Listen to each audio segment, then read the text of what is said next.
Can I just take a second to tell you why the station sucks?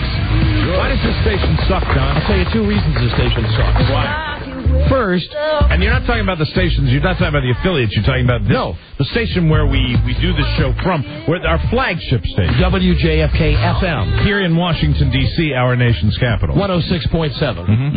This is the station that pays roughly $5 million a year to broadcast the Redskins games. Mm-hmm. Mm-hmm.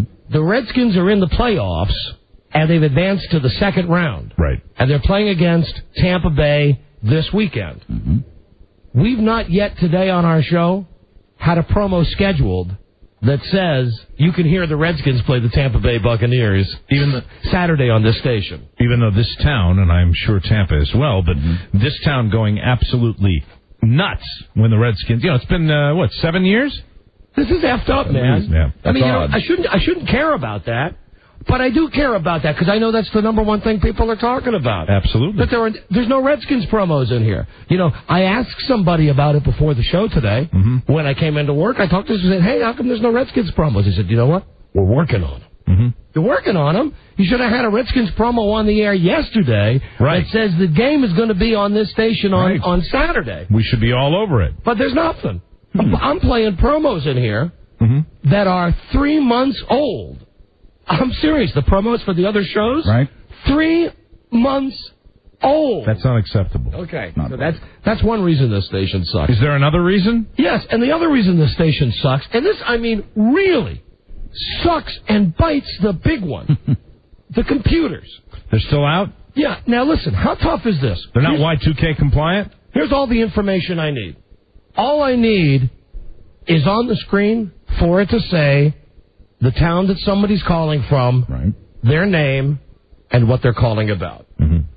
Yet the morons at this station cannot noodle that through. Every time they try to put this system together, it crashes. Let me give you guys a small hint. It's called WordPerfect. Mm-hmm. All you do is link up the computer I got in here to the computer that Rockhead has in the other room. And all he has to do is type in, Joe Blow is on line 5 from Rochester. Right. And if that doesn't work, how about you set up an email account in here so he can email me who's on the telephone, or he can instant message me who's on the telephone. Yeah, temporarily, just to get you by. I mean, I'm really I'm out of my mind about this place. This place is seriously falling apart. Here comes Wendell. Seriously. You put it in. Thanks. Oh, F you, Wendell.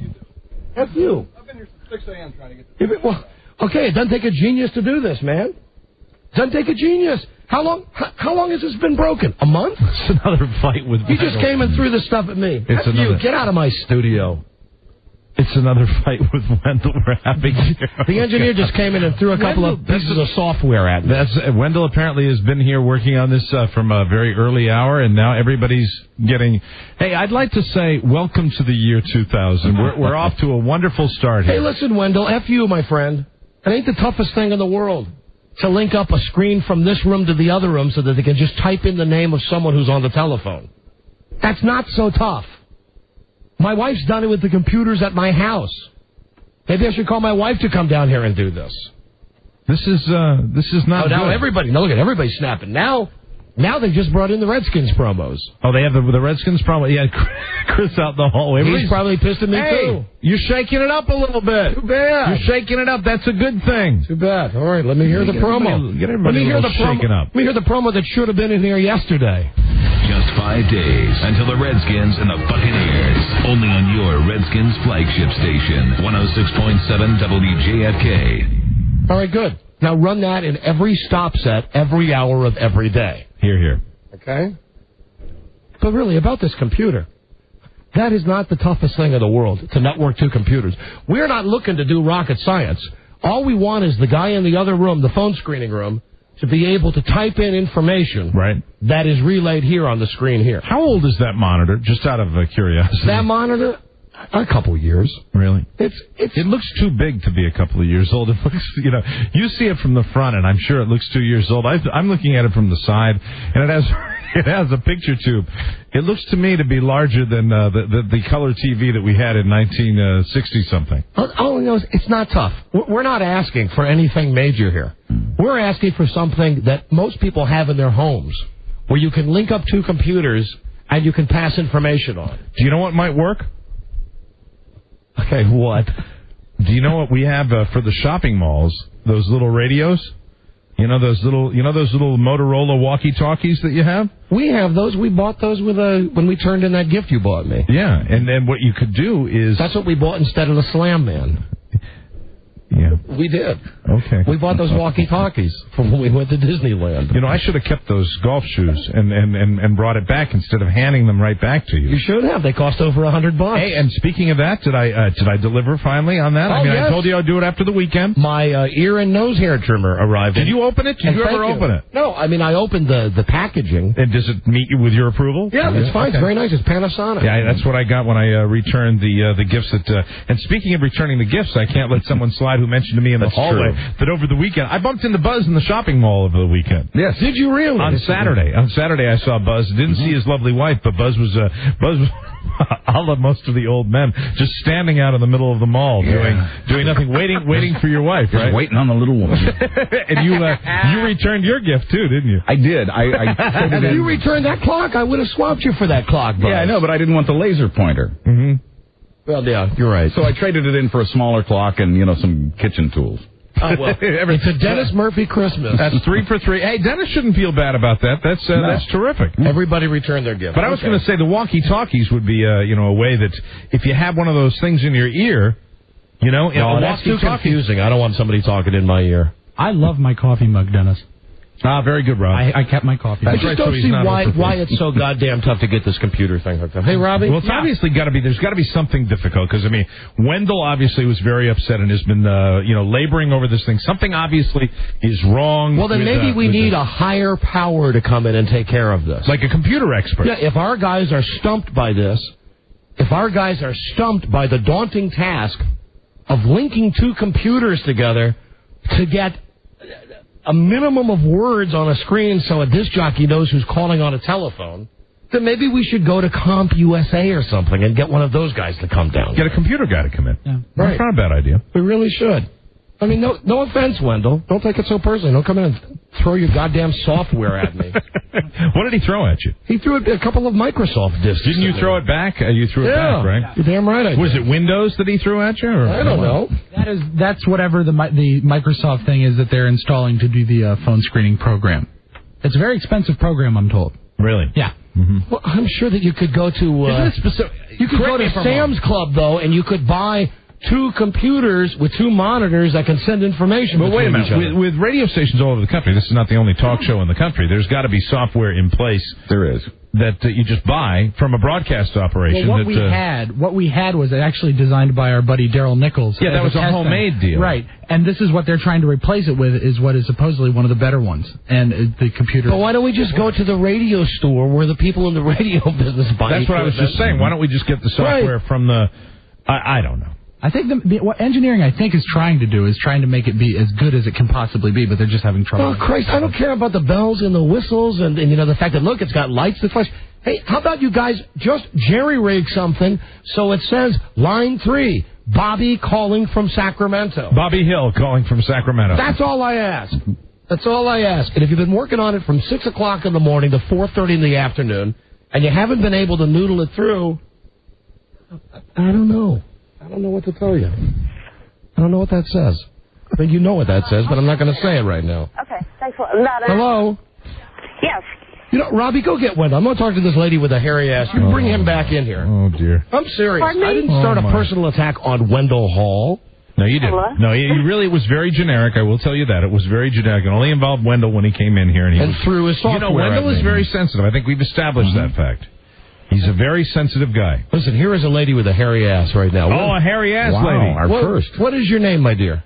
Maisie. All right, here comes Wendell. Hold on a second. I got to get this worked out with Wendell. Can we have peace in our house? Hi, Wendell. I'm sorry about that. Okay. This has been unbelievable. I'm sorry, too. It was not a personal affront at you, Wendell. I know better than that. It's a that. frustration. I should have known that. I'm frustrated.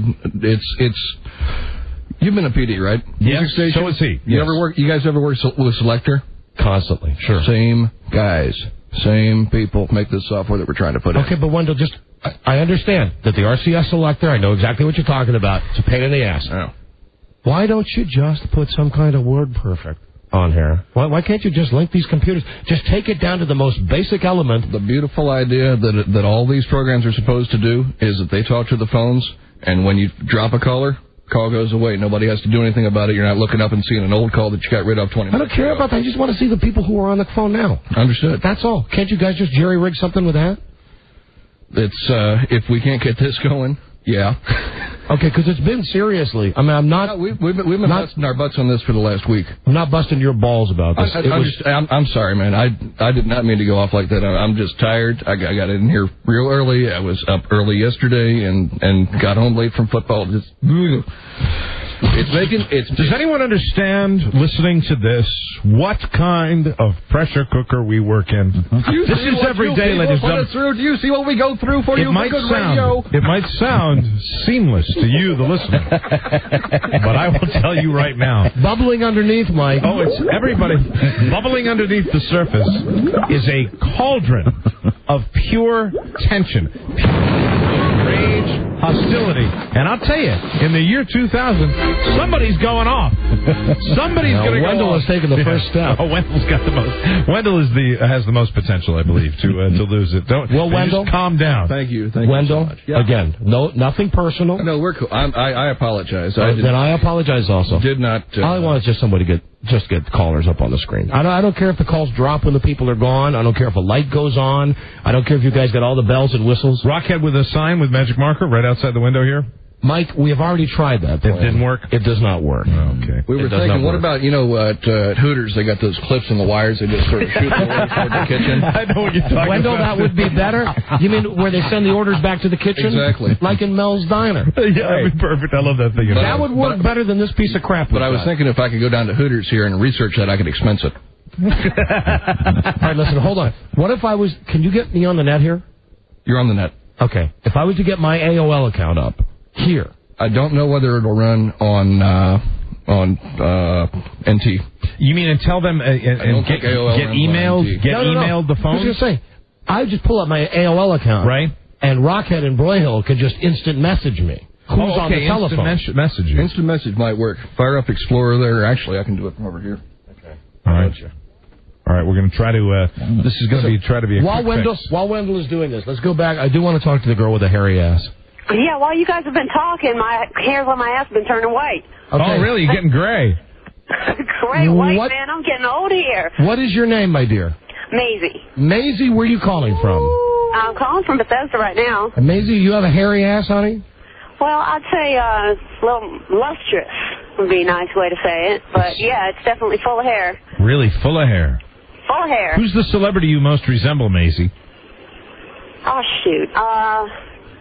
Nobody particular, because I'm, kind of have a unique look, but I'd say Selma Hayek. Selma Hayek with a hairy ass. Fantastic. Okay, would you be willing to come down on Friday and either pull down your pants or wear a thong so we could see how hairy your butt is? Well, yeah, sure. If, I was wondering if they might be able to throw in a bikini as well, just kind of You don't have a bikini, honey? Would you like us to have a bikini here for you? No. I'm saying like the bikini hair removal. Oh, too. a bikini just like wax. the whole job, not just like leave a little line there. You know what I'm saying? I don't know if it's just ass hair removal, but I'm sure you could discuss it with them. Yeah, I'm sure they can work something out. We can work something out for a girl, they could throw that in. I don't think that would be so unreasonable. I think that's reasonable. All right, hold on a second. We'll see you Friday, okay? Okay. Hold on, please. All right. That's Maisie. All right, now, Wendell, you want me to type in my AOL information here? No, I just got to download the Instant Messenger program. Well, look at that. AOL Instant Messenger. So you guys should have called me. I could have walked you right through this. And we're getting it taken care of. Mike, you want to talk to an angry man? Yes, I do. All right, here is an angry man. Hello. Mike, how you doing? Oh, yes. Hi, how are you? Listen, I'm doing great, and I love your show, but I sat there and called in on the, the National Laugh Contest, and I said there, I have a proposition for you. Mike, this guy called the National Laugh Contest? For the guest, the National Laugh Contest. That's not what the contest is called, you idiot. Okay. Well, I was trying to tweak him up. I mean, he wasn't angry enough, and now he just doesn't sound angry. Is this really the angry man? He's been angry. Yeah, this is yeah. All right, what do you tell me? That's what Rockhead or whomever. All right, tell me what you're angry about. Oh, nothing. I got hung up on. You did? Yeah, I got. Well, that was probably justified. I'm sure that was already mentioned to you. It probably was. By one of our underlings. Are you angry, sir? No, I'm not. I'm not angry. Yes. I'll make you. Goodbye. Yeah, that just wasn't thick enough. Angry was your ticket to being on this show. I got a little excited because he said Mike, and I was like all ready to handle him. I even called him an idiot. Didn't get him any angrier. Hello, Don and Mike show. Hello. Hello. Please, for the love of God, turn your radio down. A little more curmudgeon-y than angry. My radio is down. Thank you. My radio gone. Okay, what? Hello. Hello. What? I was stuck on the delay. My Pardon radio me? gone. First of all, I have to say... What did he say? He said I was stuck on the delay. What does that mean? You were stuck on the delay. Please explain that. Stuck on the delay. What does that mean? I was trying to hear myself and figure out when Do you mean the delay? The D-E-L-A-Y. I mean, I would normally say delay, but you said the delay? I think I said delay. Oh, yeah, and that reminds me.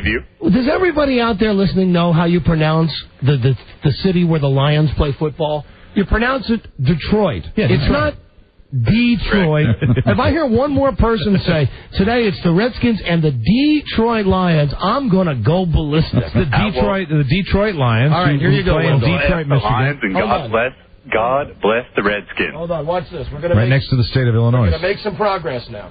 I'm going to type in my screen name. God bless the Redskins. God bless the Hogs. God bless Joe Theismann. All right. God bless John Riggins. Okay, all right. Let's go to password, Wendell. Can you move it down to password? Yeah, you can tab down to it, or I can click there. Yeah, why don't you click down to password? All right. Okay. Now Don's going to put in his secret password. Okay, I think that's it. Okay. Retype to confirm password. Okay. Gunsmoke. And your email address. Okay. Sexyboy at AOL.com.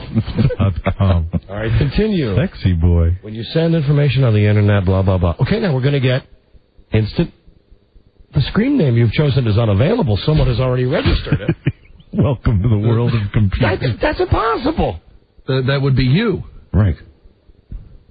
Right? So your screen name, what it is saying is your screen name is invalid. Already an AOL member, please click there. Yes, I am. Okay, now enter. There you are. Oh, here you go. This is the way it works. I was going to think AOL was busy, what with the big merger with Time Warner and all. Okay, there you go, Wendell. Enter your AOL screen name, enter your zip code. Congratulations, you are registered for AOL Instant Messenger. Your new screen name is same as my old screen name. Okay, good. Sexy boy. You know, I was going to mention to you about that AOL Time Life merger. Yeah. Yes. One of the guys who's like the vice president of some crap at AOL, right, is this guy that lives in my neighborhood. His name, this is AOL country for anybody that wants to know, right here in Washington, D.C. His name is Bob Pittman. Mm-hmm. And what's funny is I was watching this merger on TV today. Right. First off, Ted Turner, when he came up to speak, he said, aw, 5, 6, 7, 8, 9 times. He really did. Aw, aw, aw. So they're going through the do you need something, Wendell, or are you just waiting for this to download? They're going through all these guys are coming up and saying what this merger means. And then all of a sudden this guy, Bob Pittman, my neighbor, comes on TV. And I'm thinking, I got two things with Bob Pittman. First, the fact that 20 years ago, when he was a program director, he flew me in for an interview at WNBC in New York when he was the program director, flew me all the way in, put me up at the Marriott Marquis. Well, thank you, Rockhead. Rockhead has just come in with a note that says, girls are on line 1, 3, and 6 with hairy asses. Excellent. Wow. I'll continue this in a moment, this diatribe. Hello? Is this a girl with a hairy ass? I hear a hum. See, that's the beauty of the show. Yes, thank you. We finally get the information that nobody was there. Let me try line 3. Well, Hello? Lord knows how long she was waiting. Hello? That was Rockhead writing and walking into the studio. Hello, Don and Mike show. Hello? Wendell, did you do something to the phones when you were playing with the internet? Okay, because I got nothing on 3. Let me try 6. Hello? Hello. Oh, there we go. Hi, baby. Hey, baby. Hey, baby. I love you guys. I love you more. No. No, yes. You have a hairy ass? I have a hairy ass question. Okay, fire away. I know that the cheeks are going to be what's judged. Yes. But when they do the procedure, is it going to include the anus? No, it does not include the inside of the butt, just the outside. But like that other lady, I'm sure that you could talk to them if you had, because I know what ladies are talking about. You're interested in having them get all that pesky hair out of the place where you do your business, The right? no-no place. Mm-hmm. The no-no place. That's right. Isn't it up to the? I mean, because on your card, did it say on your card? Did it say anus? No, it didn't. It didn't. It didn't. I ad-libbed that. So it's just the butt cheeks. Great ad lib. Thank you.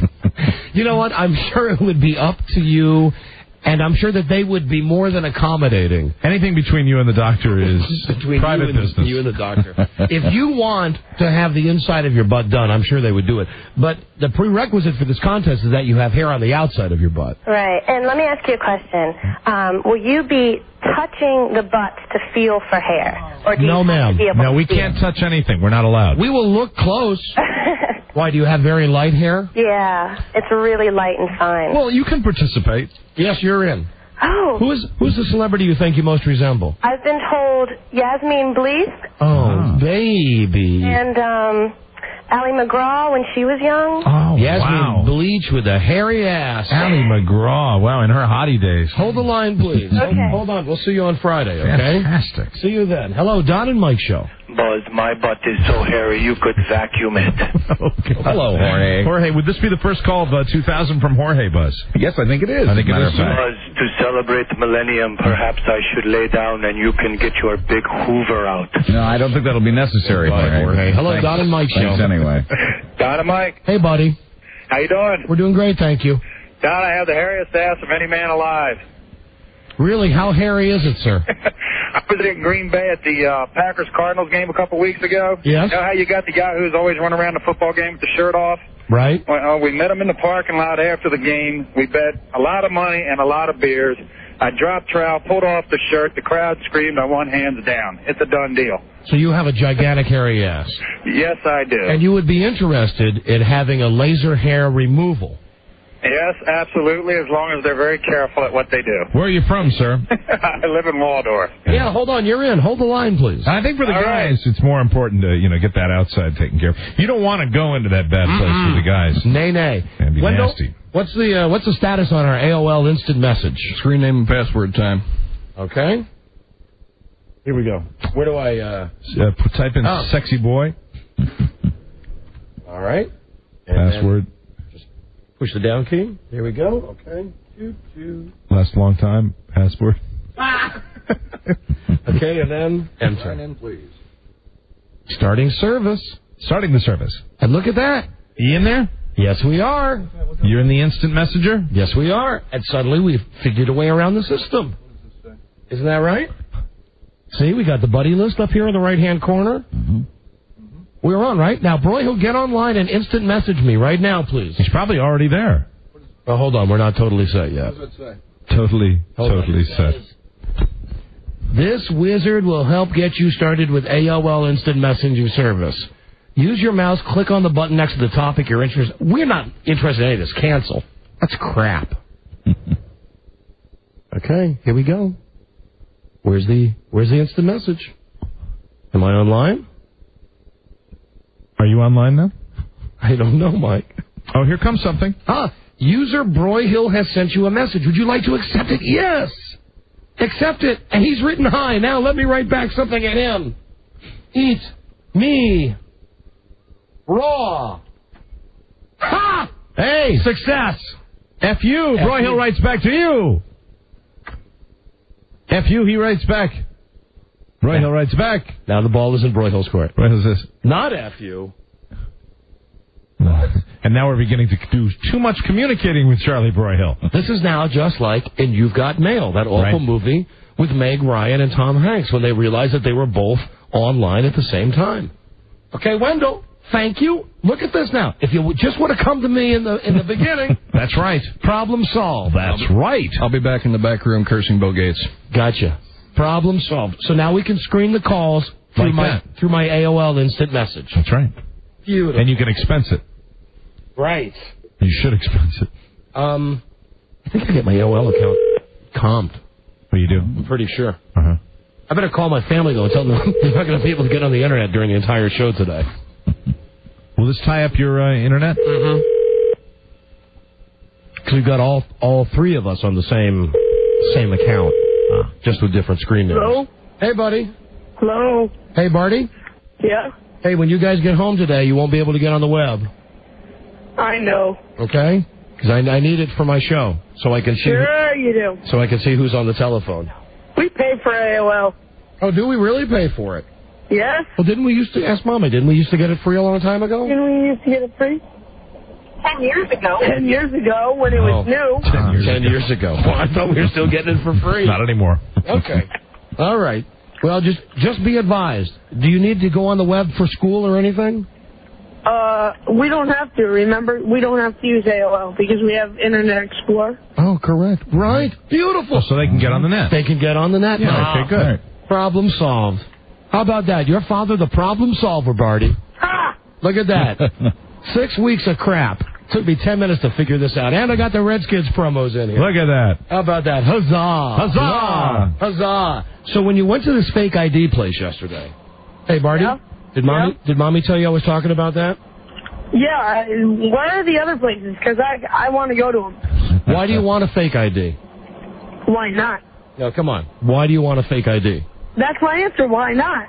No, and I need a more specific answer than that. Why do you want a fake ID? Do I have to tell you? Yes, you have to tell me.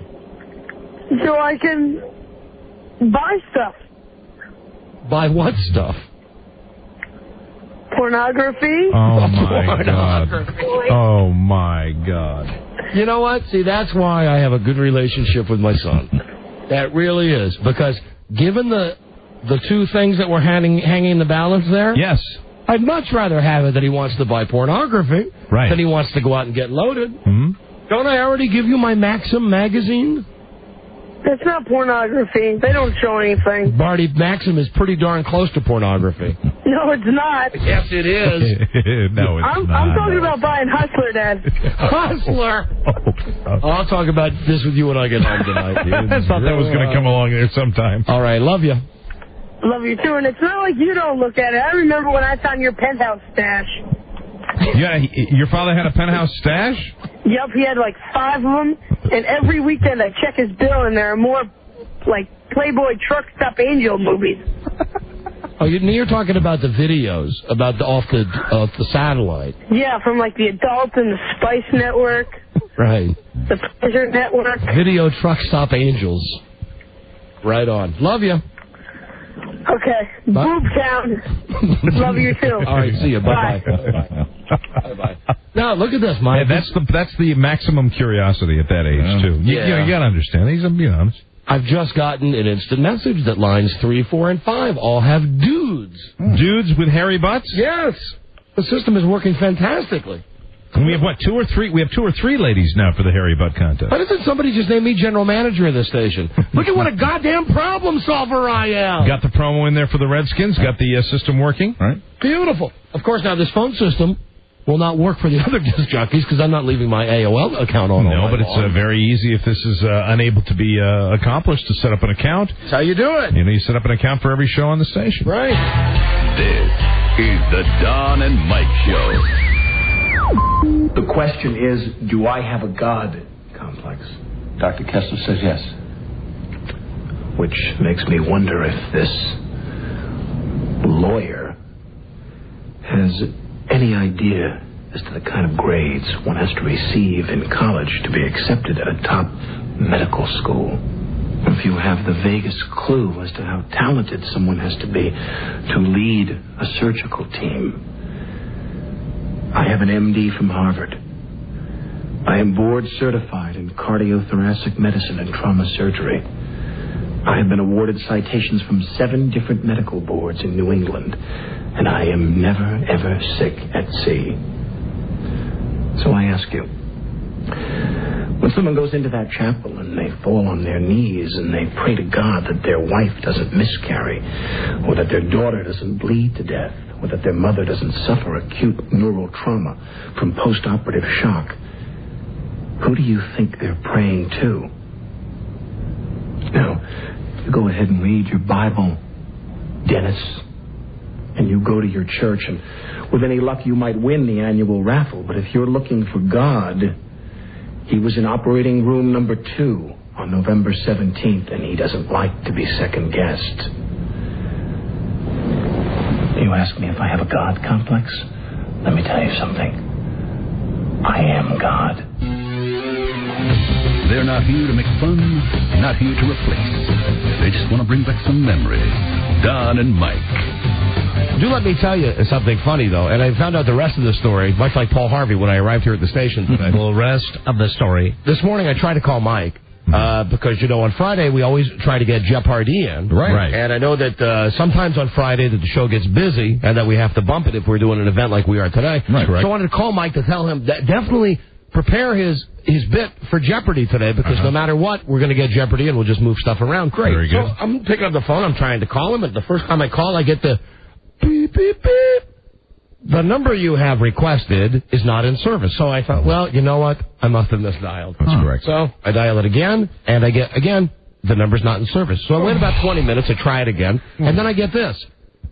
There's trouble on the line. Right. Okay, so I figured, well, they must be doing some construction at your house or something. Yeah, so Hooterville, out there in the sticks. So fortunately, I thought, well, I'll tell him when he gets to work. I know he'll prepare the character for today's Jeopardy. He'll be very good. But now I must ask you to tell everybody why for the rest of today's show you will be known as Rusty Ford. Do you know what's weird and what's a little strange? And Mike, it's a Friday payday. I'd like to point that out also. It is, but just got paid.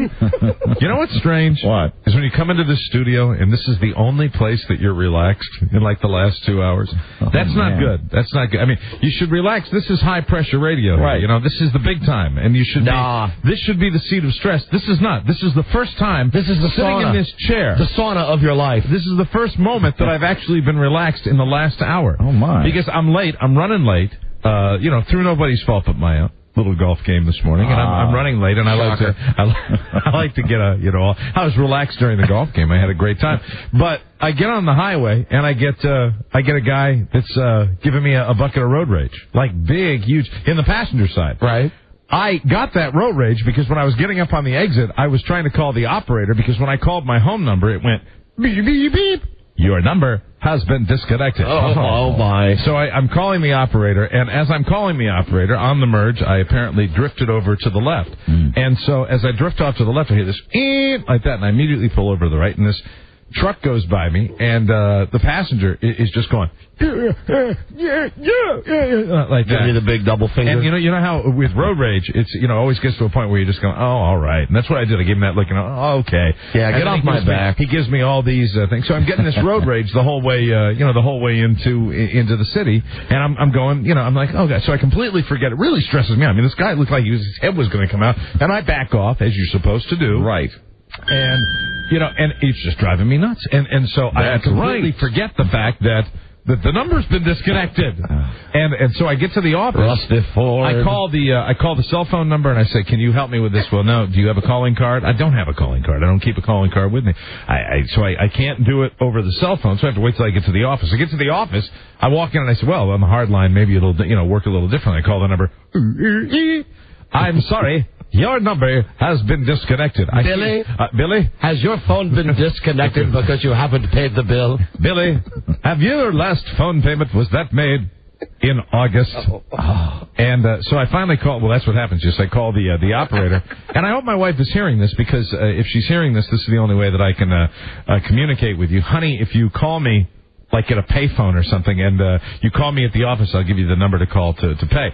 So how can she call, though, if your phone is out of order? I don't know. I'm not sure whether she'll be able to call me, but if they've disconnected it, that means she cannot call. Right. Maybe she could send you a letter. I don't know at this moment where she is. I usually have called her 4 or 5 times by this time, and I am not able to reach her, which is a source of stress, although in here, stress melts away.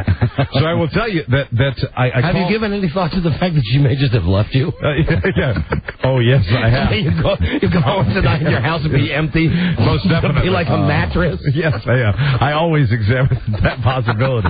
And I don't think that wasn't playing that all the furniture's gone, where's everyone gone? So I call the number for the phone company, and the phone person says, yes, you have an outstanding balance of yada yada that you have to pay. I say yada yada because it was $1 million. It's a TSMP. It's a tidy sum, Mr. Bigglesworth. So I call this person, and they tell me the whole deal, and then they say, well, I said, how can I, like I always say, and believe me, I say this a lot to creditors, how do I expedite the situation? Because I have to say it quite often. So I say, how do I expedite the situation? He said, well, you can pay with a credit card. So I reach in, and I have this one credit card that I use for these moments. This is the one credit card that is the lock. It's the credit card that always works. The other ones that I have, my Discover card and my other card, just always a little suspect, real low limit, maxed out all the time, right? Right. So I reach in, and as I'm talking, I'm being cool as a cucumber, like I always like to be with creditors.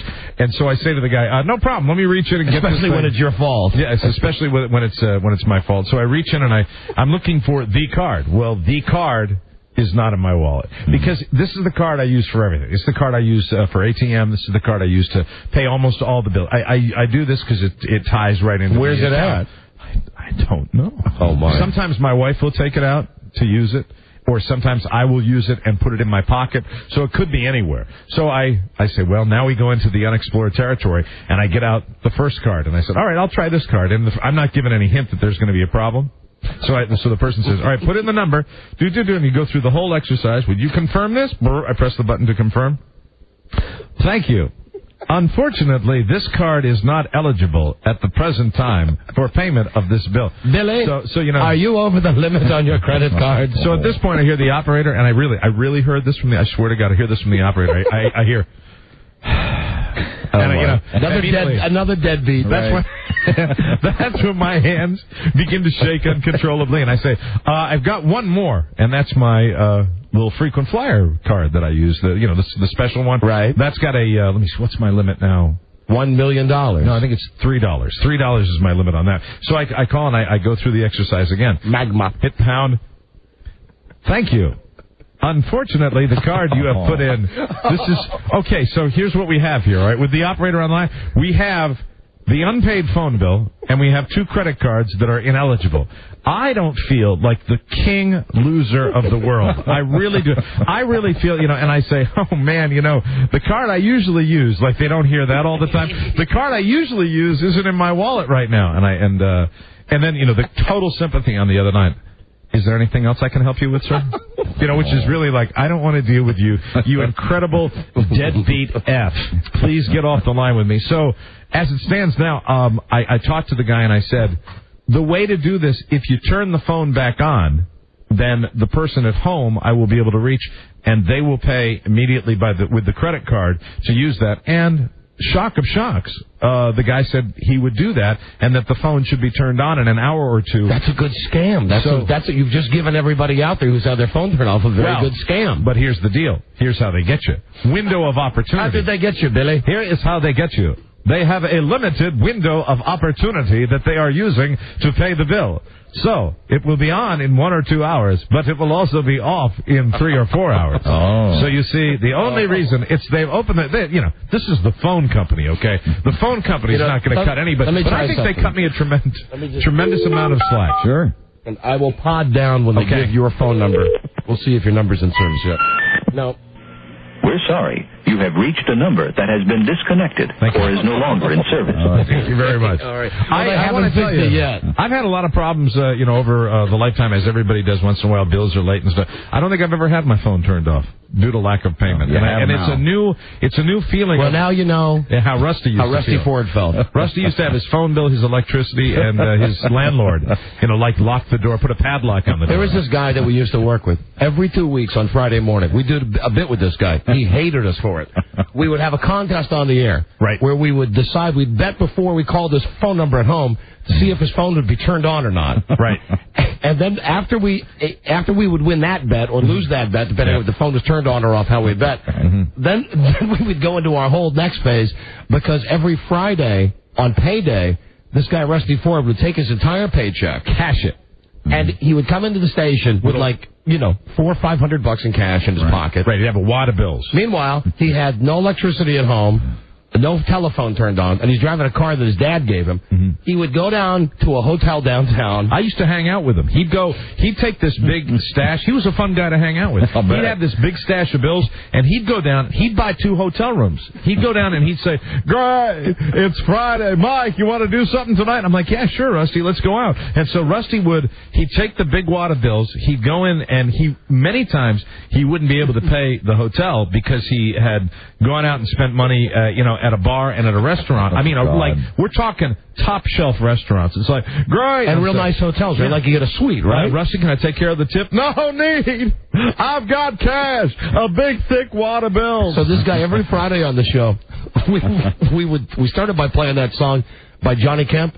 I just got paid. Friday night. And then we started giving away payday candy bars. He didn't like that. We did a whole thing about Rusty Ford. But it all started with the fact that every Friday we would call to see if his phone was turned on or not. Absolutely. So welcome, Mike. Yeah, it's nice to be a member of that club. And, I'll tell you right now, I'm still holding out. Since I haven't been able to reach my wife, I'm still holding out the chance that maybe this is not a bill pay situation. Perhaps this is...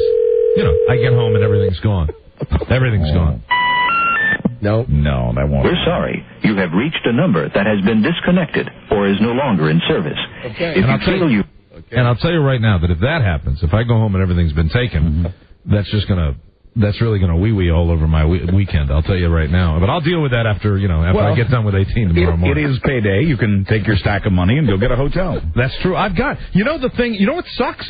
This is right after those people that bid to play with me at Bushwood at the charity thing that you did a couple weeks ago. Right. I gave a round of golf and lunch. With me as one of the prizes. At your fancy country club? At the fancy country club, Bushwood. And they were really nice people. I mean, super nice people that I played golf with today because they bid. And they bid a lot of money to come out and play the round of golf. And I was just like, hey, welcome. Okay, terrific. Here's we got a caddy and everything. We're walking around going, hey, thanks a lot. Walking up to the caddy, giving him some cash. Mr. Big Shot. I walk in and I said to the pro out there, I said, listen, this is for the March of Dimes. Would you like to throw in 2 hats, on the March of Dimes, make it a charity contribution? Because it is for the March of Dimes. You donate 2 hats to these nice people. So the guy says, for you, anything. I get 2 hats. I didn't tell them that I had to, that I told them it was for the charity. Right. So they thought whether you bought it for me. So I walk in, I go, listen, really enjoyed the round. Couple of hats for both of you. Take some souvenirs. Let's go upstairs. How about a little lunch? Hey, sit down. Anything you want. I hope you just signed for the lunch. I did. I signed for the lunch. I'm like, hey, anything you want. Did you enjoy yourselves? Listen, I'm real sorry. Got to go do the show, but I hope you enjoyed your marvelous day here, And then I get home, the first thing I do, call my wife. Well, I'm sorry. You are a deadbeat loser who has not paid your bill. Well, I hope she's listening. I know that your wife is not as open as my wife, wanting to call the show and talk on the show all the time. Yeah, but this would be an excellent first opportunity for her to call in and get on the show. That won't happen. Okay. I'll tell you right now that she, I don't think she's listening. Oh, I do have a comforting call for you, though, Mike. Okay, very good. Right here. Oh, and listen, I got to tell you, I love the new computer system they've hooked up in here. Good. They have finally given us a telephone system that our old telephone system with the computer was like circa 1970. Right. This appears to be circa 1985. Really? And even though it appears to be 15 years behind the times, I'm ecstatic. It's really working well? Yeah, because it says who's on what line. Very good. And if there's a line I should go to immediately, it's highlighted in green. That's good. Which is like right here on line number 1, it's highlighted in green, which means this is a call I should take immediately. Someone who's going to make me feel better? Hello?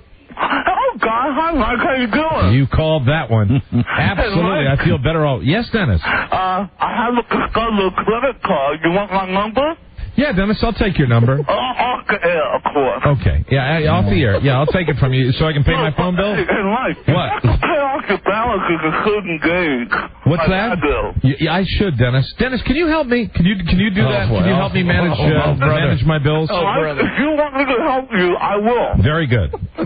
Why don't you come over to Mike's house this weekend? Dennis, how about this weekend? We just recreate what we did about a week ago. Okay, that's fine. All right, great. You have plenty of MLK, right? I'll tell you, I'm so calm right now. This would normally stress me out, but I'm so calm based on everything that's happened today. It's just, between the guy that was ready to kill me on the road, I don't know. Don't worry, Mike. It will get better. Thank you, Dennis. Hey, it'll get better for you as soon as I put that blindfold on. Absolutely. As soon as you see these girls up, let's talk to Susan. Hello, Susan. Hi. Hi. How are you? We're great, thank you. Good. I'm so thrilled that I'm talking to you guys. Mike, I have a tip for you on paying that bill. Yeah. All you have to do is give them a blank check, and they'll take your ABA routing number from the bottom and the check number, and they should pay it right away. Very good. Well, the payment is easy. I don't have the right, but none of my credit cards are working. This girl's telling you to give them the number off the bottom of a check. Yeah, just use a check. Don't use a credit card. You would assume that I carry checks around, and I don't carry checks. I really... Maybe one of your good friends, Mike or Buzz, Don or Buzz would let you use one of their checks.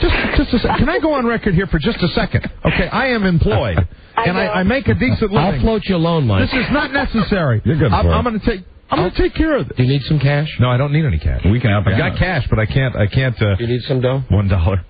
Oh, just got paid. Just got paid. Friday night. No, I mean, really. But thank you. Do you want a valid credit card to get your phone turned back on? No. I trust you. I know where you work. I understand that. I've got a credit card that'll work. I'd rather not have to have a bill come to you that I'm Why? I'd love it. No. Frankly, I'd love that hanging over your head. Unacceptable. Would I love that for the rest of our lives to be able to say, don't you forget that time they turned your phone off, and I paid to have your phone turned on. And how long before you think the phrase "down on your luck" would enter into the conversation? I'm sure that would happen. My God. Got it right here. Don, that's not necessary. I'm sure it's good. That is not necessary. Just carry it in your wallet for future reference. Okay? Good advice. Thank you. You mean carry around a blank check? In case you ever need it for this kind of situation. Oh, well, thank you. That's very nice of you. Thank you very much. All right, have a good weekend. All right. Bye. You sure?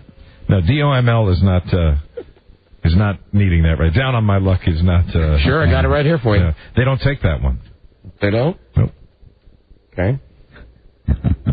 About that one? Yes, they take that one. Come on, really. Turn your phone on. No, I'm not. Turn your phone. I mean, I'm not busting your balls. I'm not. They're turning. Let me explain something. Turn it on. Use that. Get them to turn it on right now. No. Please? No. Please? No. I'm doing this my own way, man. I'm gonna. Don, let me tell you something right now. I'm pulling out of this hole my own way. You might be out of a phone all weekend. It doesn't matter to me. I'll deal with it. I have cell phones. Okay. I have cell phones. They're all, to the best of my knowledge, they're all working. I was certainly able to make the call telling me my other number was disconnected. Okay. And then I called my wife. She has a cell phone, too. And I called her cell phone, and that is obviously in the car, and she's in the house. Okay. Totally oblivious to the fact that our life is crumbling as we speak. My limited offer... My offer has a limit. I understand that, and I appreciate the generous offer. I do. I truly do. But it's not necessary. I will pull myself out of this abyss. I tell you what, I know you're going to be on the telephone during the next commercial set, trying to call your wife, trying to call the phone call. If you really need it, I swear to God. I know. I'm here for you. I understand that. Anytime you need a hand out. Nice. Anytime you need a helping hand. If you need to get back on your feet. Thank you very much. I'm here. Thanks a lot. I'm here for you. Yeah, with those incredible gambling debts that I have. I will take that under advisement. Whatever the reason it is that you're in this dire financial strait. I know. I understand that. What with your credit cards being turned down. I know. We're going to be overhauling the system shortly this weekend. Good luck. I think that I'm going to make it, man. Okay. I'm going to make it. Well, I applaud that. That's the all-American pull yourselves up by the bootstraps. I'm here. I'm in control, gentlemen. Everything's going to work out just fine. I'm going to give you a last resort. Save face. Right. You could probably call your mom. Yeah. You could call your mom, and that way no one would have to know. People don't realize that, when people say they're on a fixed income, I think that's overblown. And I think she, what does she do? Right. She she volunteers at the Children's Hospital, comes home, eats very small meals. She's probably got she's got a few thousand. She's got enough to help you pay that bill. Of course. That's exactly what I'll do. Well, I know you will get my mother up. You will noodle it through during the next break. Well, at least that way no one would know. No one would know. It's not like your mom's ever going to call the show and say, hey, remember that time that you didn't pay the phone bill? Absolutely. And I've done things for her. I got her a cake last year. Absolutely. Fantastic. Do you want to talk to any more people about this? Sure. I've got it under control. Here is Mike. Hello, or I'm sorry, Lewis. Lewis wants to talk to Mike. Lewis.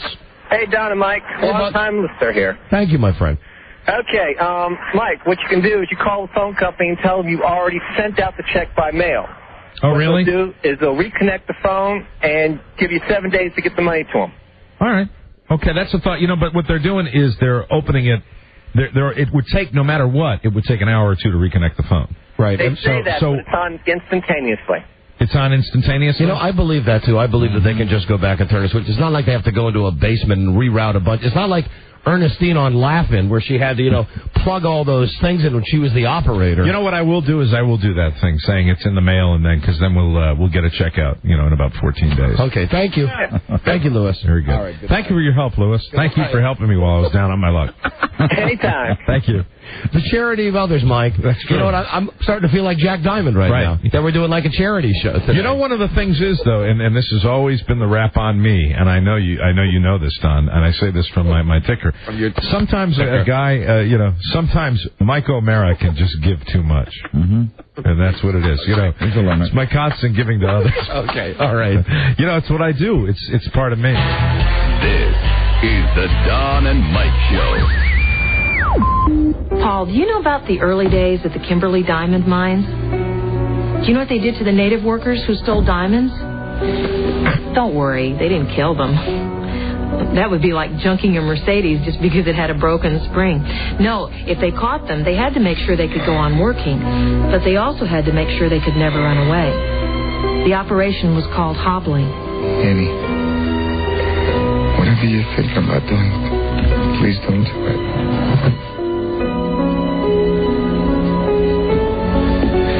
Annie, for God's sake. Shh, darling. Trust me. God's sake. It's for the best. Annie, please. Almost done.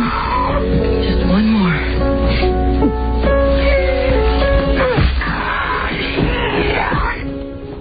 The Don and Mike Show. Stay tuned for an outstanding entertainment program, the best of Don and Mike. George! Bottle it, stick it in an IV, hook me up. Pardon me? What does that mean, George? You're talking in that strange speak you always Bottle it, talk. stick it in an IV, hook me up. I noticed since I've been listening for the past hour, yes, your endorphins are secreting, and I've been getting to know you guys for the past 11, 12 years, and I noticed that you guys have been celebrating life so much that it's easy to be euphoric. Jolly, almost. Like every day's Christmas. That's why I didn't call you for a year, Don, because I wasn't in that mode. Yeah, George, I'm going to tell you something. I didn't mention this to you off the air, because, frankly, it's easier sometimes to talk to you on the radio than off the radio. I was, I was hurt by the fact that I had talked to you for regular chats all the way for 2 years. I know. Put in the wood for you to get the gig in Chicago. The last I hear is that you're off, and then, boom, you drop off the face of the earth. For a whole year, I don't hear one goddamn word from you. But it had nothing to do with professional reasons or lack of gratitude for getting me the gig. First of all, I didn't know that. It's not the gratitude, man. I just, I worry about you, George. I want to make sure you're doing okay. But see, at the same time, and it's terrible because I was thinking, well, thank you, because personally, if I didn't take your advice, I would be single right now in a major market in a concrete jungle, but miserable. Shallow. Nothing. No family. You know what I mean? I could have had it. I could have done it. But here I'm in Spokane. I bought a Crossman 760 yesterday. He's losing me a little bit here. I here. plugged a couple of partridge in my backyard. Shocker. And I got my 6.5-year-old here, my wife, and that's living, man. Now, wait, hold on. But tell me something. Now, if you stayed in Chicago, you don't think you would have stayed married? No, you mean back when I was in D.C. and everything, when I was going... Oh, way back then. With George, George, you guys were just going through a rough spot in your marriage like lots of people do. Yeah, like Howard and Allison and everybody. Even though I thought they'd stay together forever, too. I mean, I've been through the same thing as you and Frida. Hey, Don? What, George? I thought this would be the perfect time, and I finally think I got you. And this isn't bragging rights or anything. It's actually very, very sad.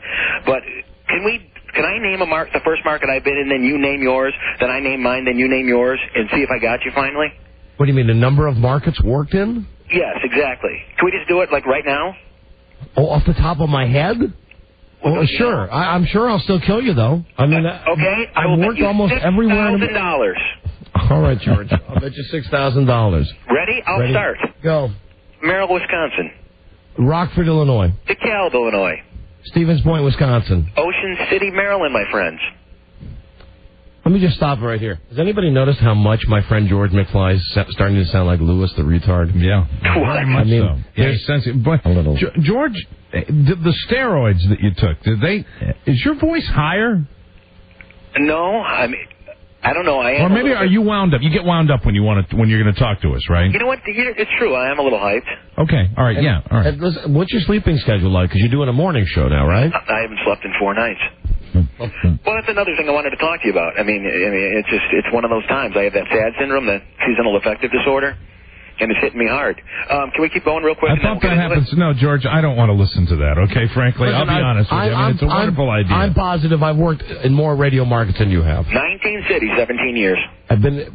You beat me on the number of time. Right. You did it faster, but I'm positive I've worked in more markets. All right, that's all. I mean, whatever. It's not impressive anyway. I think everybody listening to the show right now wants to know, first and foremost, you, George McFly, how's your head? All right. What happened? What happened at the station in Chicago? Why'd you leave that station? Because I can't be bought, and I'll never compromise myself. And Chicago's my hometown, and I moved back for the 3rd time. And then I felt like a stranger in my hometown. I'm at that age. I turned 36 in September, where all my friends are married with kids now, and you think you're going to move back and you're going to see everybody, and it's going to be the same, and it wasn't. It was just a weird experience. And then at the station, I started out with some freedom. Then I didn't have any freedom at all. And then I felt like I was doing nothing. I was playing all these stupid games again. Remember what you tried to get me, out of? You mean like rhyming? Were you rhyming again? No, it wasn't rhyming, but it's time now for almost impossible trivia and all that stuff. Because that's, that was that top 40 format, that quick pace. So how did you end up going then from Denver to Chicago to Spokane? Fired in Denver. Right. No, we knew that. I'm just trying to trace the odyssey. Wasn't there something in Denver where, with your wife and your family, where you were?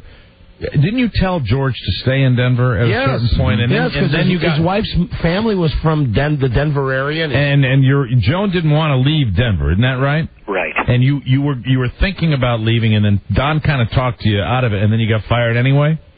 It was my choice. The program director sat me down, and he said, well, what do you want to do? But did I want to be complacent?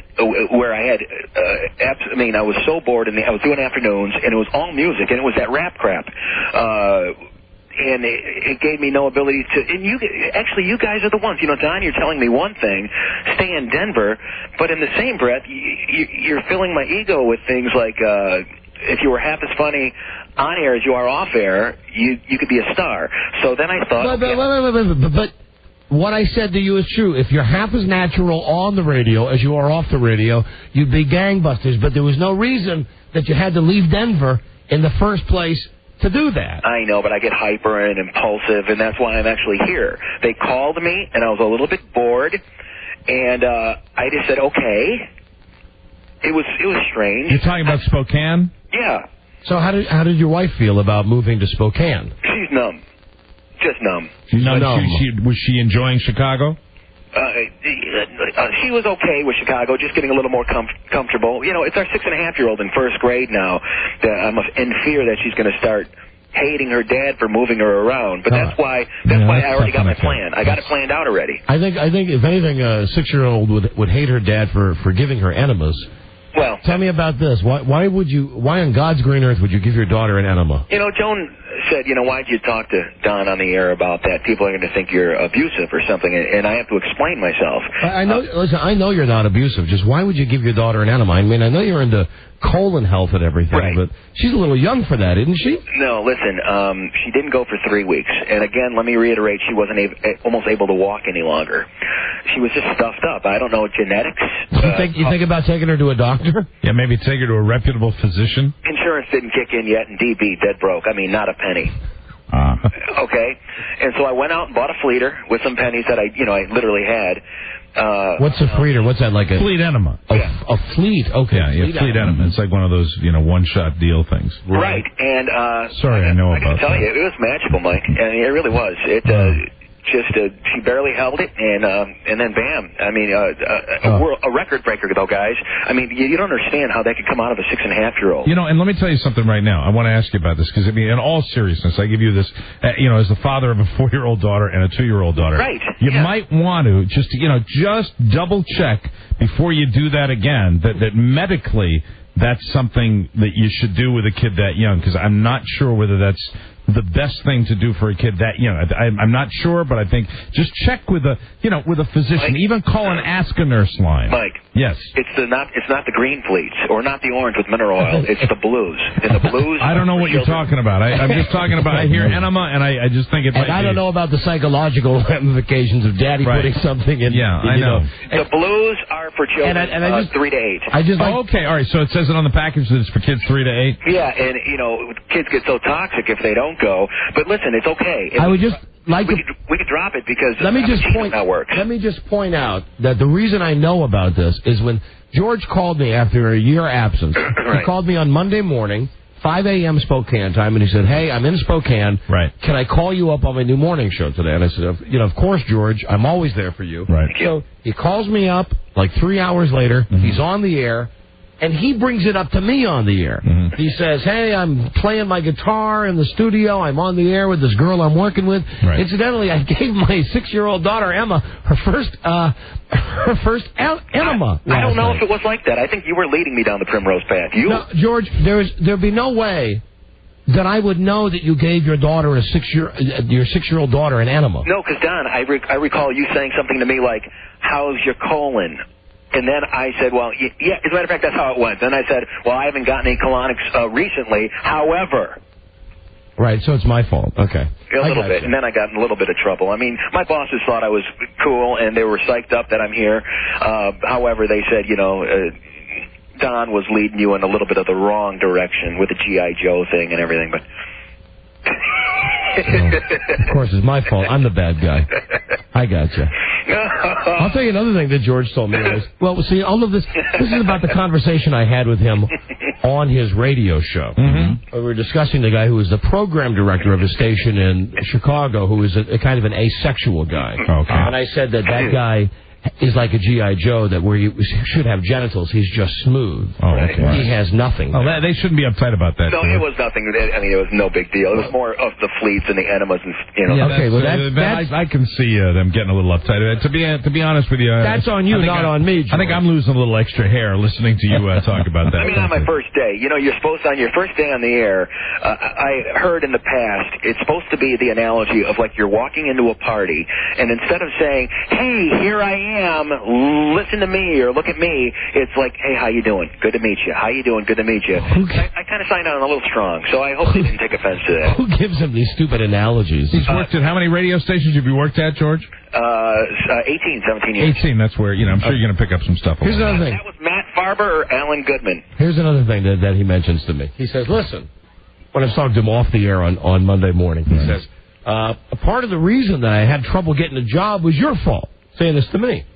I said, why? He says, well, because everybody in the industry listens to your show, and they heard me on your show, and they think I'm a flake. Right. I said, George. George, come on now, you are a flake. True. And isn't that exactly what I said to you, George? Yep. What Mike just said, I said, George, you are a flake, and I think that is a positive. And that's what got me the gig. Bruce, our general sales manager that I worked with in Kansas City that knows me very well, too, he went into the general manager's office when he literally almost was not going to hire me because he heard I was a flake. And Bruce said, just like you, "Yeah, of course he is. That's why you got to bring him here." I mean, what's normal anyway? I mean, wow. Right. So you haven't slept for 4 days? I have about 4 times a year. I have a bout with some massive insomnia. And it's because my mind spins, Yeah, you're just thinking all the time? Mm-hmm. Yeah. Especially, when it's a new job. I think it's fairly normal. And, lately it's always been a new job. So how is the new job going? It's great, man. I'm either playing my guitar, it's fantastic. You play your guitar on your show? Yeah, and you can talk about hunting, fishing, boating, camping, small town life, just being myself totally. You guys would be so proud. Oh, I love it. I think I'm on my home. I know it's been 3 days, but I think it's not going to be any of those phone calls anymore where I'm calling you from another state again. You think this is home? I think this is it. Really? How long do you think you'll stay at the station?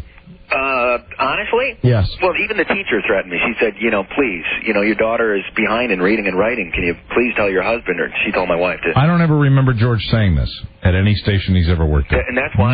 Never have you made that kind of a comment. The bear inside of me is sleeping. I use this Legends of the Fall philosophy. Because even though I don't look much like Brad Pitt, I have that animalistic inside, that character of Tristan, where sometimes it's raging, and I got to call Don, and he calms me in a way. And he's so cuckoo, man. Where he brings me back down to he is so freaking cuckoo. In life. And is it worse than it was? Another year I'll go off, and I'll be a little wackier. I'm really fond of him. I think he's a tremendous guy. I like him, too. He's a nice guy. And he's a good guy. He's a fun guy. He's a fun guy. Just listen to him. For my past. But that's not real. Listen to that's him. Just like artificial, weird, middle-aged, or male menopause. What the hell is he talking about? For me, being 36. He's talking about a lot of things. Right. Do you guys go through the same thing ever?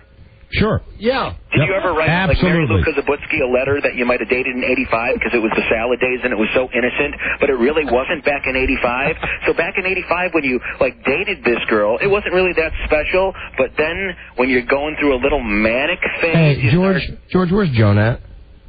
She's here. Put her on. Let me talk to her, please. Okay, real quick. Joan? John wants to talk to you real quick. Hey, Mike. I don't really see how Georgie's doing now. Yeah. Talk to his better half. Hello. Hi, Joan. How are you? Good. How are you, Don? Yeah. Mike's here, too. Oh, hi, Mike. Hi, Joan. How you doing? Good. How is that kooky husband? I'm surviving another move. How is your ready to kill the guy? Ready to kill him. All right. You're hanging in there, Either Joan. it was divorce or move, so I had to throw it up in the air and decide. He sounds kookier right now than he sounded over the last couple of years. How would you rate his... Kookier? No, actually, he's better. Oh, he's better. Wow. Yeah. Now he made a comment about he really thinks those drugs are kicking in. He's doing better. He said he really thinks he's home, and does he really feel that way? Oh, no, he doesn't know. He doesn't know what he feels. We've been here a week. How could he, home? I can't. She's the reality of this partnership here. Actually, it's nice. It's that small town living. I think he just needed the escape from the big cities for a while, so he's just chilling and relaxing. Cool. It is beautiful here. It's nice. It's a nice place to raise our daughter for a while, so we'll see what happens. I don't want to pull her. I'm more concerned about her. I can't be pulling her out of schools anymore. Yeah, beautiful. So, right on. Thank God she adjusts really good. So she loves her new school, so I'm hoping she can continue through the year, and we'll decide then. But well, George is so lucky he's got you, Joan. Yeah. I mean that seriously. What? If George didn't have you, I'm positive he would be locked up in a straight... Oh, yeah, or in a mental institution. Straight jacket. Sure. Absolutely. All right, well, good talking to you, Joan. Oh, the gay landlord's here. Gotta go. The new landlord is here. Oh, okay. Bye. Bye, Joan. She's the coolest. She is the coolest. You got a great woman there. You're very lucky, George. She must be very in love with you to have hung in there with you with all this moving around. Well, it's cool. Not only is it like a high school sweetheart, but she gives me the freedom to be totally honest and knowing it's a passing fad, knowing that I'm not going to follow through with those weird feelings that I get once in a while when I write my music or call old friends and old girlfriends and stuff because I'm very monogamous. It's not about sex. It's just about what? I said you're out of your mind. A little bit. But what I'm just trying to say in the relationship, I dig that she allows me that kind of freedom. Like in Mr. Holland's Opus. Did you guys see that flick? Yes. Yes. Yeah, he could have went for Gene Kelly, that beautiful chick from 1980. But, he decided, he loved his family just like I do. So, yeah, me and Joan are friends, and it's a good deal. I can do something up big time by moving around like that. And you're the one that was responsible for my settling down. Thank you. Okay. Well, you're welcome. I hope you stay there. Good luck to you. I like the fact that you're happy, and it sounds like, you're painting a nice picture of Spokane. Sounds like a real nice town. I hope you do enjoy yourself there, George. I hope you latch onto this radio station. I hope the town embraces you. I hope you become the goddamn king of Spokane. Here. I hope so, guys. I fatigue you, don't I, in a way?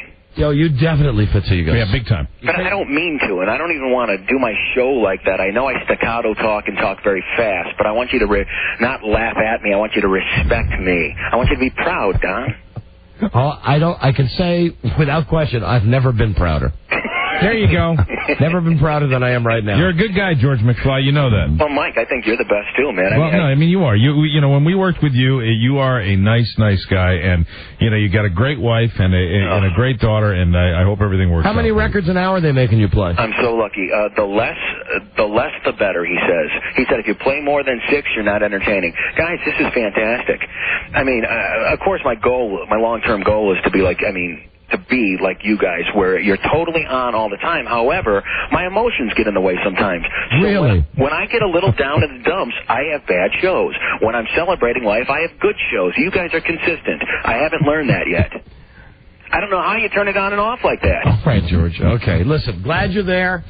Stay in one piece, for God's sake. Good luck to you. You know, I feel like you guys think I'm weird here.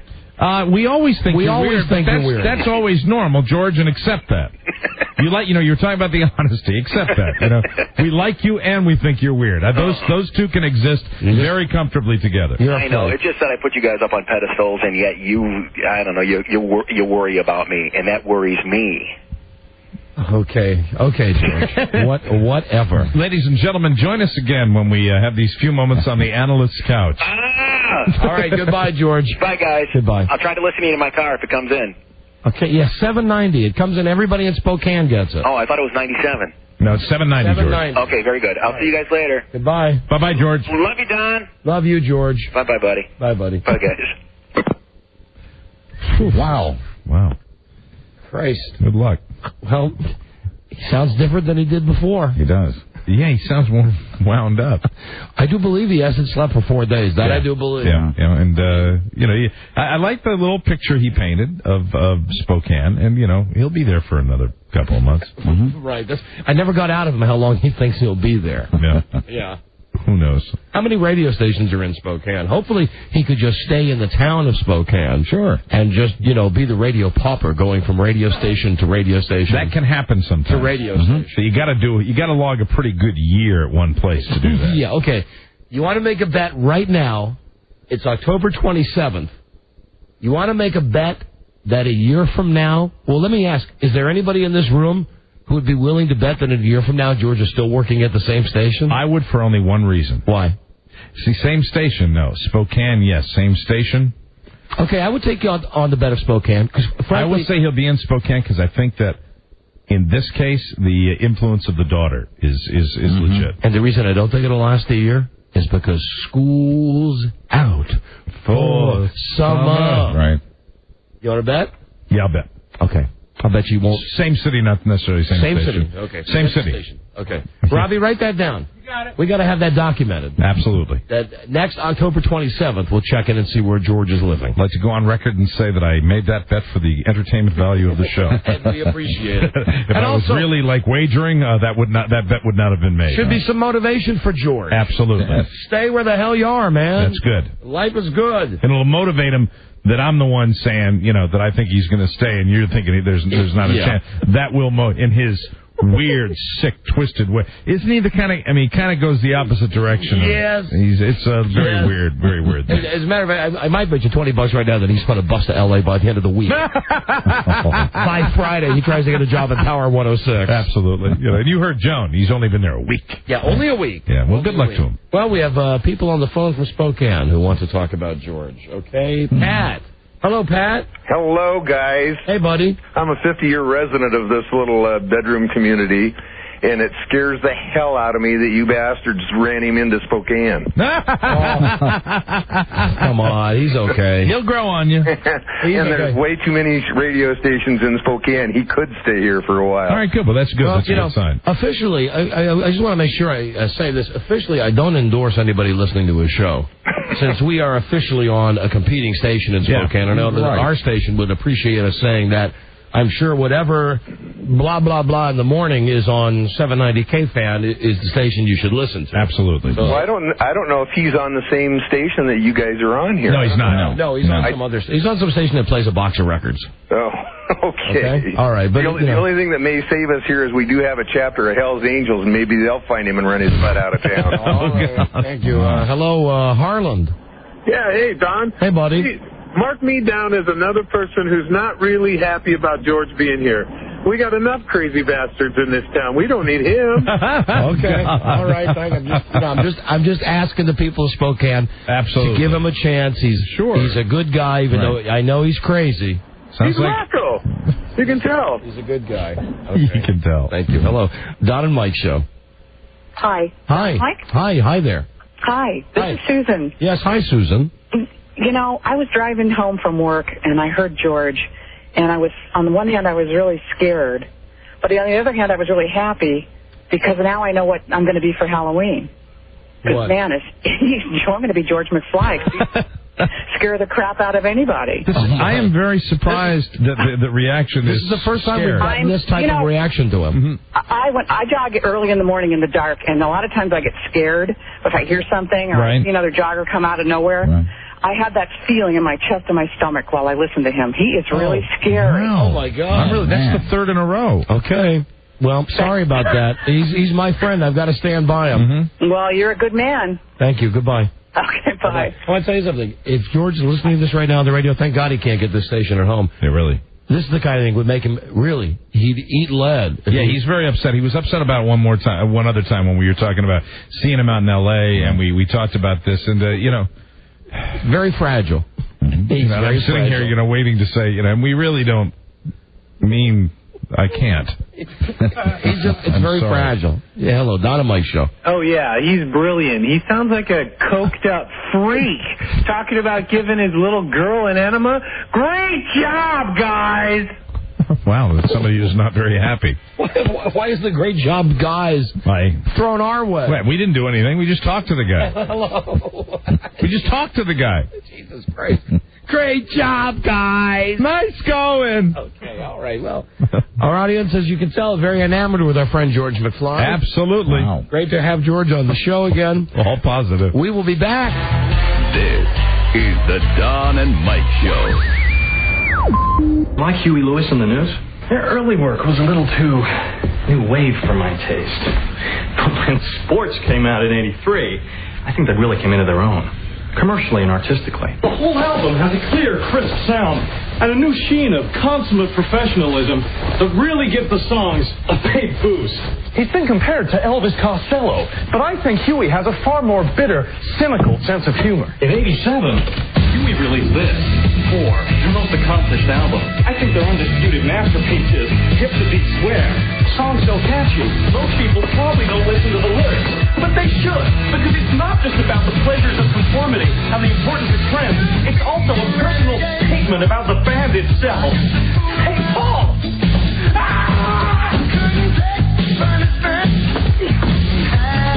Start getting your reservation at Dorkin now, you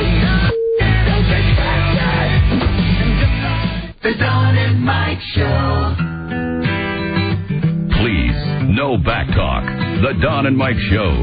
Hello, Don and Mike Show. Hi, it's my birthday. Oh, yes. Babies. Hey, hi, baby. What is your name? Laura. Where are you from? Fairfax. Oh, you're very breathy, aren't you? Yeah, I'm excited. How old are you today, Laura? 23. 23. Yeah. And the celebrity you think you most resemble? Janine Garofalo. Oh, baby. Oh, he's motivated now. Baby. You know, she's a pig, but I do like her. I rated her very highly again. Mm-hmm. No. Do we have the new ratings in the book, incidentally? Or are these the old ratings? Robbie, are these the old ratings? I don't know. Yeah, no, we don't have the new list. We don't have the new list up yet. No. I think I gave her at least a 5. You know, I hope very soon that we'll be able to give you the address where everybody will be able to write in and get the official list of rankings for the millennium. Ball is rolling on the printing of those things. Yeah, they're at the printer right now. Cool. All right, will you be a good girl and pull down your pants, please? They're already down. They're already down. Oh, she's been a bad girl. Yeah. Now, can you fill out a pair of trousers like Janine Garofalo can? A pair of corduroys? Yeah. Can you test the stitching on any pair of slacks? No, not like that. Okay. All right. Okay, good. Well, I guess I'm ready. I'll use the frying pan on you. Yeah. Would you bend over and be a good girl, please? Okay. And, I'd like to have you respect my frying pan. Oh, believe me, you'll get it. All right, here we go, baby. And 1. That's right. 2. 3. 4. 5. Tell me what you want to be hit with. Oh, anything, baby. Say frying pan. Frying pan. 7, 8, 9, 10, 11. Mike? Time to get out the canoe paddles. Are you ready? Yes. All right, where were we? 11? 11. All right, I'm ready. 12, 13, 14, 15, 16, 17, 18, 19, 20, 21, 22, 23. How was that for you? The dogs seem to enjoy it. She's scared. She doesn't know what I'm doing. So. Baby, no. We do. It's not like the dog's never seen you do that before. Let's be honest. It's not like the dog's never been involved in that with you. Let's be honest. Oh, you're a naughty girl. Oh, yeah. I remember exactly where I was when I first read The Happy Hooker. I was on the 7th grade bus going to Surrattsville Junior High in goddamn Prince George's County, Maryland, which is the armpit of Maryland out in Clinton. And you got your hands on the Happy Hooker, huh? We stopped at 7-Eleven. For whatever reason, the school bus stopped at 7-Eleven, and a guy went in and bought a copy of it, and he brought it on the bus, and we are amazed. We were reading it aloud. Oh, wow. Every day on the way to school and the way home school, someone would read on the bus, and when they got to the part where reading is fundamental. Yes, it is. In this book, The Happy Hooker, she had sex with a German Shepherd. Yes. And one of the famous parts of the book. Oh, that's wrong. When she read that. That's wrong. Yes, it is. I mean, the bus erupted with laughter. We had never heard it. It has stuck with me to this day that I remember everything about that. Is that the first naughty printed material that you ever read? It had never crossed my mind. Right, absolutely. The thought of a girl having sex with a dog, it never had crossed my mind. Absolutely. Now, of course, I think about it 5, 6, 7 times a day. But back then... Now you get emails about it. Wrong on so many levels. Oh, I could not agree with you more, but it's one of those memories from being a kid. Don't you remember the Happy Hooker book, too, when you were a kid? No. The book I remember is The Herod Experiment. And I think my sister brought it home from college, believe it or not. And I remember... You know, the cover made me like take a look at it and read stuff, and it was amazing. I mean, I remember the one sentence that that was in there. It said, "His thing felt big against my belly," and I was just like going, "Oh my God! I can't believe that." That Happy Hooker book. I remember the cover was pink. It was a paperback, pink cover. And right in the middle was a little round picture, like with a doily around it, and it had her picture. Yeah. And the name of the book, I think, was Call Me Madam. Right. Nasty looking lady. The Happy Hooker. Yeah, lady with, been through a few things. Yeah. That lady. Kind of looked like Susan Johnson. Xaviera Holland. Exactly. Yeah, kind of looked like that girl that Gift did. She still write that column for Penthouse? Yes, she does, as a matter of fact. And she's still with us? Yeah, I guess she is. Hi. She'd be the aged hooker now. Yes, she is. Christ, she was a little long in the tooth back then. And I'm talking about when I read that book with my friend, 7th grade. I'd be like maybe 1972. She's been at it a long, long time. No, here she is now, Mike. Oh, dear. The Happy Hooker.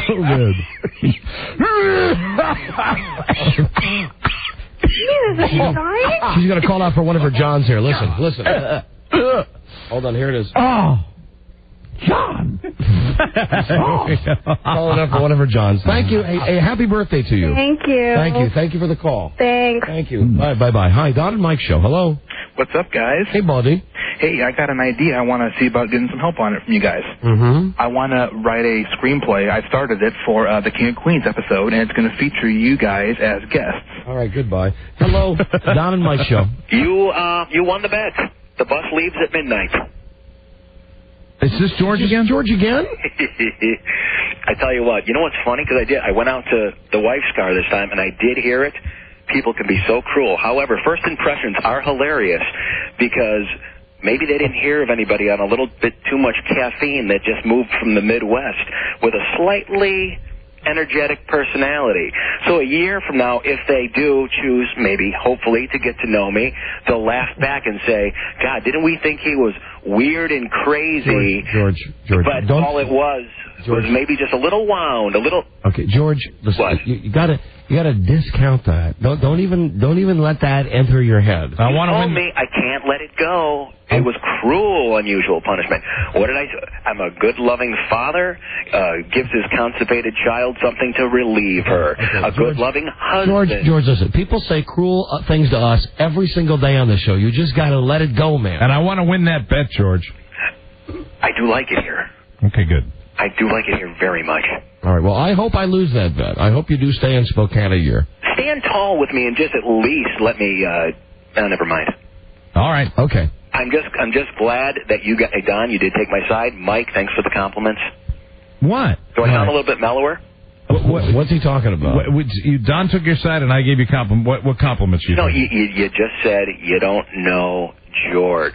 That's all it took for me to hear. George, okay, well, that's the truth. We both like you, George. I will tell you something, George. What people say about you calling up to a radio show means nothing. Absolutely nothing. Could you imagine? You don't know that by now. How long have you been in radio? But a week before I took this gig, I wouldn't have gotten the gig based on what they said. That's a little crazy. How long have you been in radio? 18 jobs, 17 years. 17 years, and still you don't know. You're not thick-skinned enough not to just not listen to that stuff. Man, it's hard to take. Oh, man. People have said things to us that are the cruelest. I mean, beyond cruelty. I've heard so much love. So much love. Well, try listen to the whole show one day. Absolutely. I'm going to go out to the car right now. Okay. All right, George. All right, fantastic. Goodbye. All right, bye. Goodbye. Bye, guys. Bye. Bye, George. Bye. I hope that's his last call today. I really do. Taking it out of me, man. Oh, man. We did say that. We mean that. He's a nice man. Nice Hello, guy. Don and Mike show. Unleash the hound! Oh, it's that guy.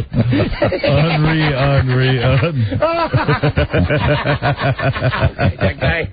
He's your new favorite. That guy gets me every... He is your new favorite. Officially, he is my new favorite caller. Henry. Yeah, I gotta come clean on that. He is my favorite. Hello, Don and Mike show. Hello. Hello? Hi, what do you want? You're on the air. Oh, hey, thanks. Yeah, I was on your bus when that book was being read. Oh, you were not on my bus. Dude, I was in the 7th grade. Please. Some guy in the back of the bus, really gritty kid, wearing a Nick-Up jean jacket. Okay, you can't say the F word. Oh, yeah? How old are you, sir? I'm 28. Yeah, all right. Okay, right. I'm 40. Unless you were like Doogie Howser, there would be no way you could be on that bus with me in 7th grade. Okay? Matter of fact, I am Doogie Howser. Right, okay. Right. Hello, Don and Mike show. Hello. Hi, Don. You mentioned Michelle Pfeiffer earlier in the show. Yes. Have you seen the movie 1,000 Acres? No. I've seen it. Michelle Pfeiffer and Jessica Lange? Yeah. In there, Michelle Pfeiffer is topless, and she has had a radical mastectomy on the left side. Do you know if that's special effects or if that's real?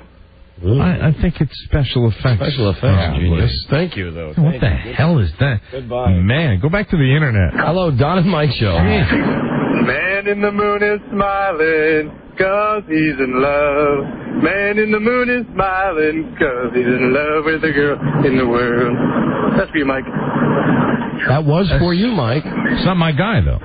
I don't believe. It's not I want to be your guy. What? I want to be your guy. No, Mike's already got a guy. No, and that performance. Mike loves Harry Connick. Yeah, but no, I like Harry Connick. I don't like that particular Harry Connick song. Well, which one do you like? Listen, I want to tell you something. I know you like that so well. I can tell by the sound of your voice that you're really in love with me. I just want to tell you, Mike. And you are. Yeah, that's the one I like. You're going to make your other guy very jealous. I know. Now. I didn't mean to do that. There He got you me with go. the second song's the one I like. There you go. I apologize. There Love you you go. guys. All right. Goodbye. Bye-bye. You're a the other two-timer, guy. Mike. I'm just so easy. Hello, Don Mike show. You know what you are? You're the show slut. I know. I am. That's what you are. Anybody. A man gives me a nice look, I'm with him. Hello. The bird's the word, the bird is the word. I said the bird, bird, bird. Bird is the word. I went the bird, the bird. The bird is the word. I said this is. Is this your guy? Hi. Ooh, ooh, ooh. Nope. No. Okay, No. Seems to be a really extended family. There's too many singers today. Yes, too many. Too many, as Andy Rooney said. Last call. Hello, Don and Mike show. Don and Mike, I listen in Iowa, right? Yeah, right. What's with the deal sending all the rejects here? First Magic and now Dennis? Well, you know, Dennis got the gig through the radio station, and he's a quality entertainer. Right. Quality entertainer. Iowa's the farm system, sir. You guys are sweet. Thank you. All right, man. Goodbye. All right. Call him a goddamn tractor? I mean, did you hear that background noise on that guy? Yes, it was sweet. This is the Don and Mike Show. Are you in the mafia? Am I in the what? Whatever you want to call it. Organized crime. That's total crap. Who told you that? Dad, I've lived in the house all my life. I've seen police come with warrants. I've seen you going out at 3 in the morning. So you never seen Doc Cusimano go out at 3 in the morning on a call? Did the Cusimano kids ever find $50,000 in Krugerrands and a .45 automatic while they were hunting for Easter eggs? I'm in the waste management business. Everybody immediately assumes you're mobbed up. It's a stereotype, and it's offensive. And you're the last person I would want to perpetuate it. Fine. There's no mafia. The Don and Mike Show. Stay tuned for an outstanding entertainment program. The best of Don and Mike. Don and Mike Show. Don and Mike, buddy. Yeah. Hey, buddy. Hey, I got the Friars thing queued up for you guys. You got the what thing? The Friars thing with Kevin James. Oh, I don't care about that. Hello, Don and Mike Show. Hello. It's only an hour. Hello. Yeah. Right. Yeah, really. Right, Buzz. Hello, Don and Mike Show. Hi. Hi. This is Sam Huff. Hey, Sammy. Did you guys like to know whose DNA's there in the studio? Oh, yeah, I'd love to know that. Whose is it, Sam? Larry Michael. Who else? Larry Michael, really? Why would it be Larry's? Yeah, because Larry's come up with a short end of the stick every time. This is Larry Michael, Westwood 1 Notre Dame Radio. The next time you need light bulbs, look to Sylvania for all your home lighting needs. I do. Thank you, That was Sam Huff, the greatest linebacker in the history of the NFL. Hello, Don and Mike Show. Hi, this is Donnie Simpson. Kiss it. Just kiss it. Okay, thank you. Hello, That Don. was not Donnie Simpson. Don and Mike Show.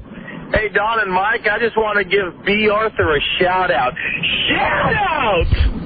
Sure, okay. I want to read you something out of a book. Very good. You know, I love the book of lists. Mm-hmm. Sure. I love it, and the guy who wrote it sent me the advance copy, and I read you the list of boobs. Mm-hmm. Well, since I read that list on the air, this guy who lives in Northern California, his name is Stephen Spickenzie. And he's written a book that's better than the book of lists. Okay. He's written a book called The Odd Index. Okay. And this guy sent me a copy of the book because he knows how much I love lists. Mm-hmm. And he said we give him a plug. He promises he would dedicate his next book to us. Very good. Now, what is this book? What is in here? This is like a book of lists. The book of odd? Except it does the book of lists times 1,000 because it has disgusting lists. Really? Funny lists.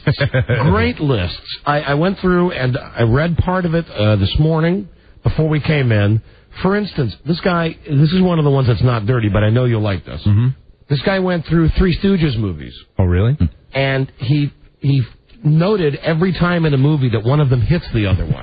Wow. For instance, in the movie Disorder in the Court, they hit each other 19 times. Here it is in order of how it happens. Okay.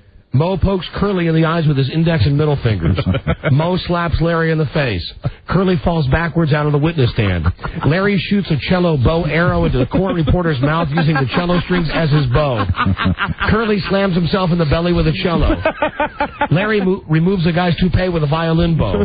Curly slams Mo's foot with a hammer trying to kill the toupee. Mo fires 5 shots into the toupee with a revolver. It is so funny when it's written down. That is great. Mo hits Curly in the head with a conductor's cue. Curly slaps Mo on back, causing him to swallow a harmonica. Curly and Larry play Mo by pumping his arms up and down. Mo hits Curly in the head with a hammer. Mo inserts Curly's head into a letterpress and begins tightening it. The steel tightening wheel on top of the letterpress spins rapidly backwards, flies up in the air, and comes down on Mo's head. Mo pops Curly on top of his head to pop it back into shape after it's compressed in the letterpress. Oh, man. A parrot lands on the heads of 5 jurors, and Curly hit each one on the head with a hammer in an attempt to subdue the bird. Yeah, trying to kill the parrot. Larry smashes a Stradivarius with a hammer.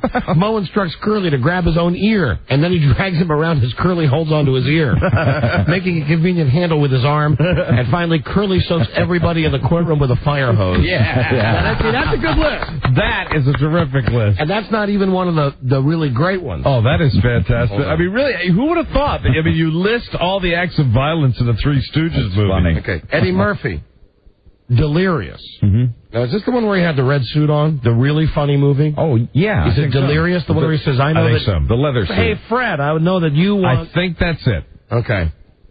He counted every time Eddie Murphy cusses in that movie. What do you think the number one profanity is in the movie Delirious with Eddie Murphy? MF. No, Buzzy. I was just going to say the simple F word. It's the S word. Oh, okay. He says it 132 times in the movie. My God. Number 2 is the F-bomb, 94 times. Right. Then you have mother effer, 55 times. See, I thought that was number 1. Mother effing, right, 46 times. Wow. Ass, 17. Effing, 16. Bitch, 14. Hey, 14. Piece of cat, 9. Mm-hmm. Goddamn, 5. Effed up, 5. N-word, 5.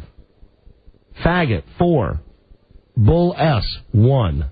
Only one BS. Only one bull S. That's amazing. Interesting. Yeah, right. Way to go, Eddie.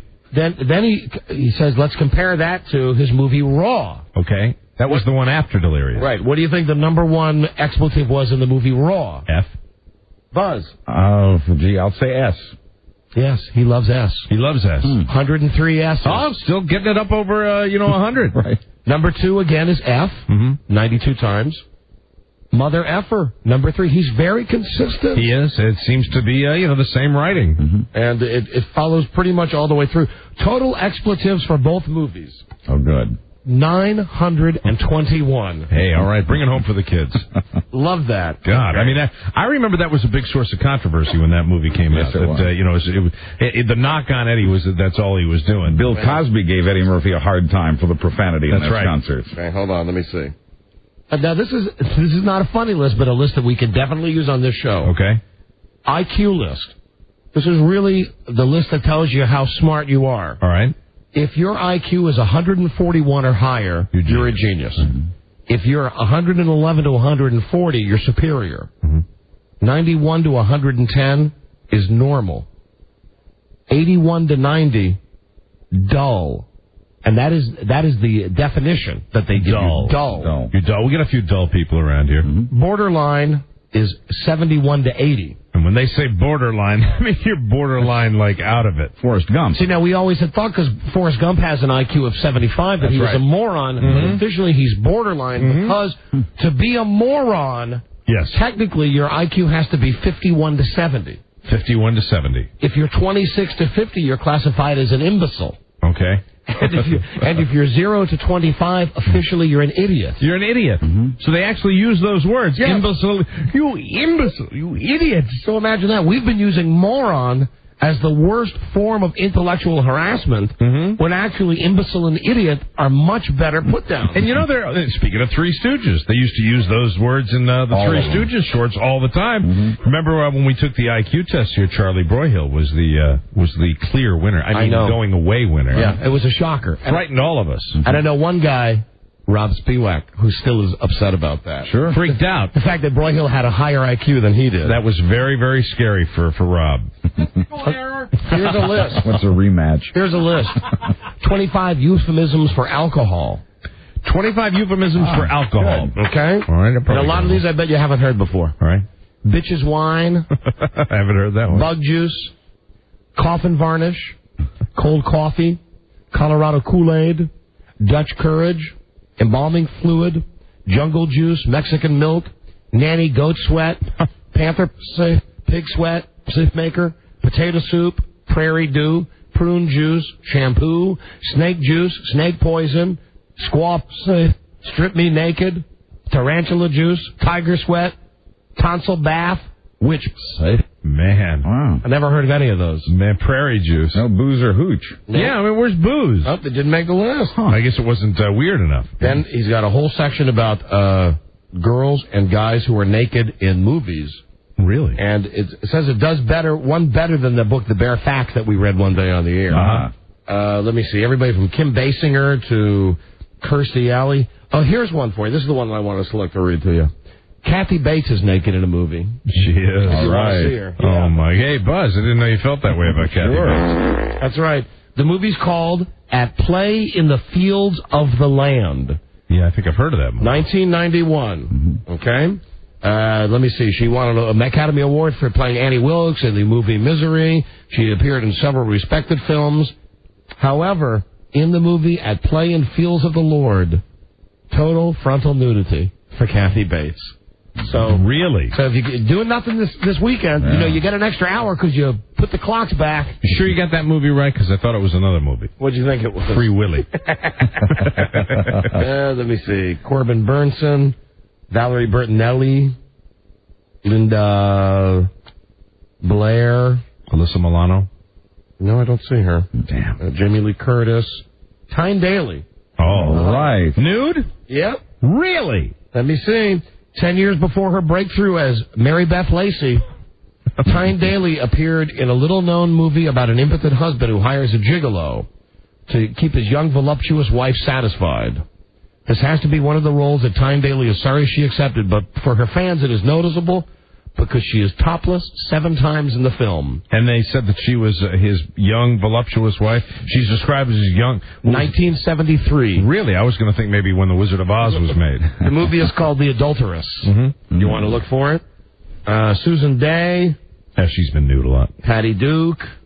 Robert De Niro. Sally Field. I was surprised to see that. That she's been nude? Yeah. But it's only her ass that's in a movie. Okay. Mel Gibson. I bet I know the movie. What? I bet I know Norma Ray. No, a movie called Stay Hungry. Oh.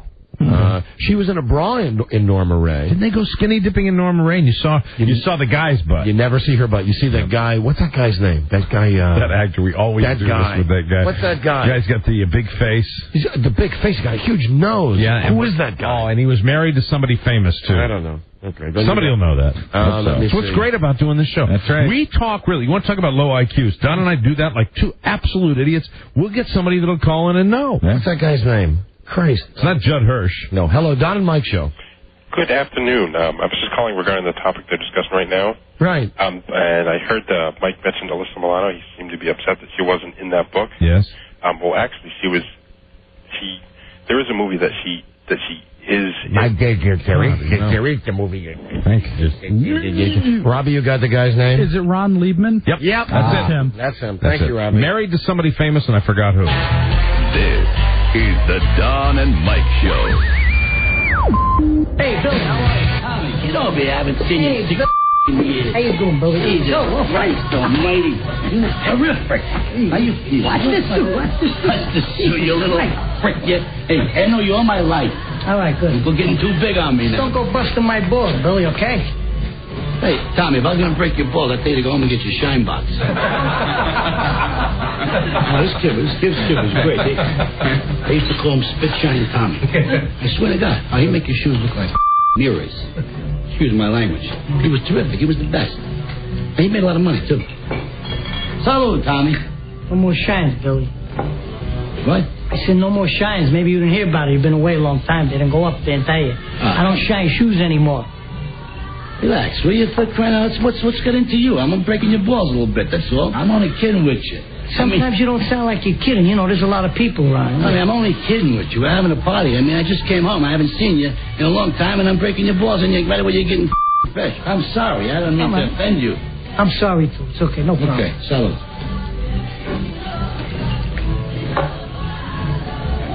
Now go home and get your shine box. You! Yeah. Come on. Come on. Let him go. He bought his button that the fake old tough guy. You button, you fake tough guy. You mother. Come on. Keep that mother here. Keep him here. Come on. Back. Come on, you feel strong? I'm sorry. Tommy gets a little loaded. He doesn't mean any disrespect. You don't mean any disrespect, Henry. Are you nuts? He's just kid a little manners. Hey, Jimmy, what's right is right. You understand what I'm talking about? It's all right. No, I mean, the kid's over here. We're hugging and kissing over here, and 2 minutes later he's acting like a jerk. No. You insulted him a little bit. You got a little out of order yourself. No, I didn't insult him. Insulted him a little bit. No, I didn't insult nobody. Give us a drink. Okay. Come on, let's have some drinks, all right? Drinks on the house. Come on, let me... You have to drink with me. No. Come on, Billy. No. Drinks around the house. Come on, Flynn, go on. House. I fuck kids like Take that care of in the ass. Break up my party. Been away for 6 years. Yeah. That sounds rejoiced. I did my time, Jimmy. I did my time. I came home, and I want what I gotta get. I got mouths to feed. Pretty good. You understand? Pretty good. Yeah. Get the door!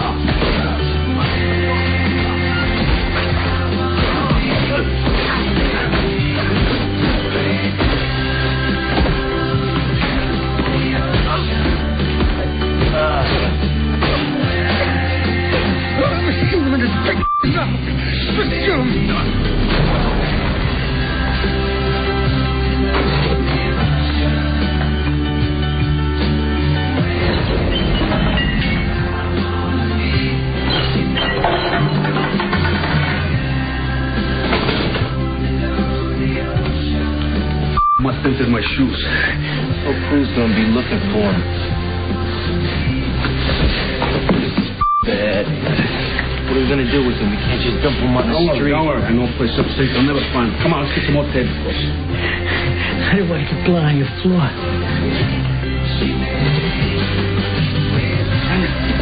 Go open your trunk. The Don and Mike Show.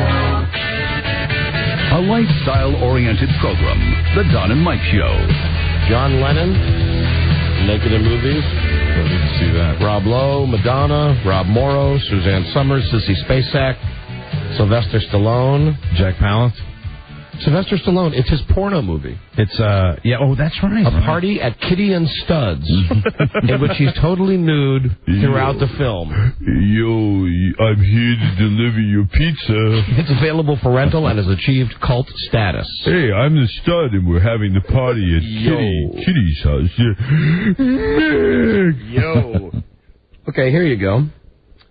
Odd things that people eat. Odd, just generically odd things that people eat. Okay. Baked armadillo. Baked bat. Baked cow heart.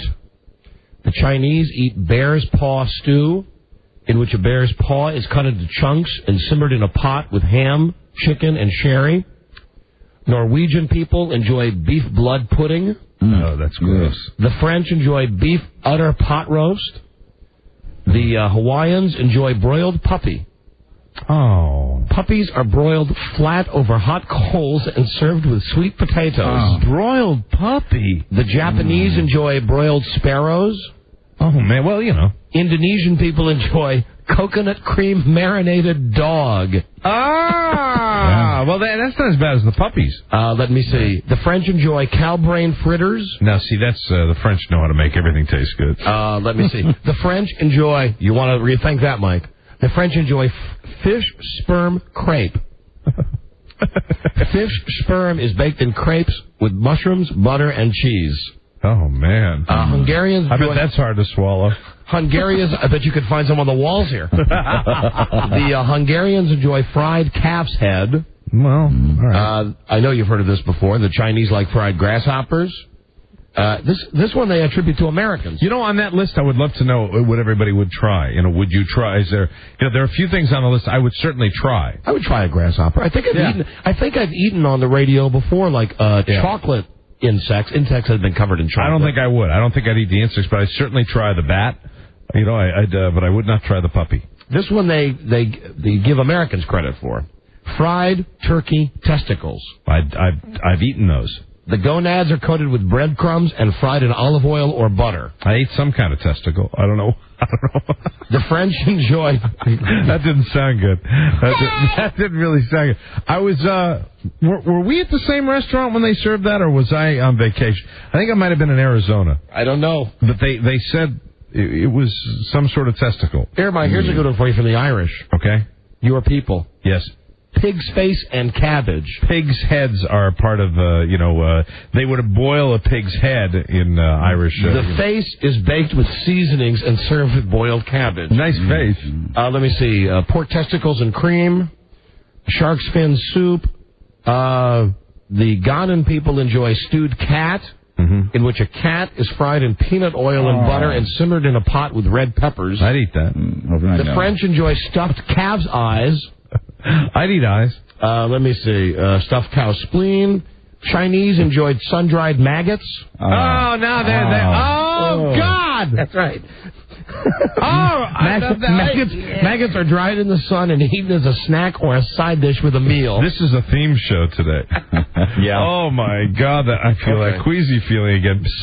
Did you say sun-dried maggots? Yep, that's right. All right, let me go to a more pedestrian list. You don't want them raw. Let me get a more pedestrian list. Oh, here you go. What real personality characteristics of the astrology signs? Okay. So in all the crap, this is not a joke list. This is like serious. Real stuff. For instance, I will tell you, it says from me, Virgo, it says the positive trait is organization. And I would agree that I'm very organized. Negative trait is obsessive-compulsive tendencies. And I think for me, that's absolutely right on. Right. Now, what are you, Mike? Cancer. Cancer. It says Cancer, positive trait, creativity. No doubt about that. Right. Negative trait, self-pity. Self-pity. Oh, yeah. Oh, absolutely. No, big time. No kidding. And Buzz, what are you? I'm a Libra. Libra. Let me find you. Libra. Buzz, positive trait, judgment. Negative trait, indecisiveness. Oh, my God. This is right on, isn't it? That is weird. Buzz, Robbie, what are you? Pisces. Oh, Rob is a Pisces. I think when Rob... Positive trait, compassion. Okay, yeah, that's true. Negative trait, weakness. I mean, I swear to God. Wow. This is the most right-on astrology, at least with the people on the show. What is Broyhill? That's a good question. Let's find out what he is real fast. You got to find this out. I don't know what sign he is. That is a phenomenal list. What is he? CLI Taurus. He's a Taurus? Taurus. Okay, CLI Taurus. Like my father. Taurus. Positive trait, stability. Negative trait, stubbornness. Oh, my God. I mean, that's, with everybody on the weird. show, that's pretty right on, it's isn't it? very, very weird. That's a pretty good list. Okay, well, we got to do a break. That's weird. Let me give you one more. I'm going to give this book another plug. The book is called The Odd Index. That is wonderful. I like that book. The guy is a huge fan of this show. Mikey Rocket, please. Mikey Rocket, just to get his sign, just to find out. Okay, find out what sign Rocket is. Positive trait, positive trait, stupidity. Negative trait, stupidity. Where is he? Where's Rockhead? What is he? The age of Aquarius. Aquarius. That's another different one. Okay. Positive trait, wisdom. No. Okay, this is where it's off the scale. We're going to have to live with that. Negative trait, perversity. See, I knew it was worth going back to. Hey, way to go, Mikey. Okay, I got one more for you, okay, because I know we have to do a break. The 26 stages of deterioration a corpse goes through. Oh, good. From the moment you die. Man, I love it. Bring it on. The moment of death. Yeah. Your heart stops. Then your skin gets tight and ashen in color. Then your muscles relax. Then your bladder and bowels empty. Then your body temperature begins to drop. After 30 minutes, your skin gets purple and waxy. Your lips, fingernails, and toes fade to a pale color. This is creeping me out. Well, it's almost Halloween, man. Yeah, it's perfect. Yeah. Blood pools at the bottom of the body. Hands and feet turn blue, and your eyes sink into your skull. After 4 hours, rigor mortis sets in. The purpling of the skin and pooling of the blood continues, and your muscles tighten for another 24 hours. After 12 hours, you're in full rigor mortis.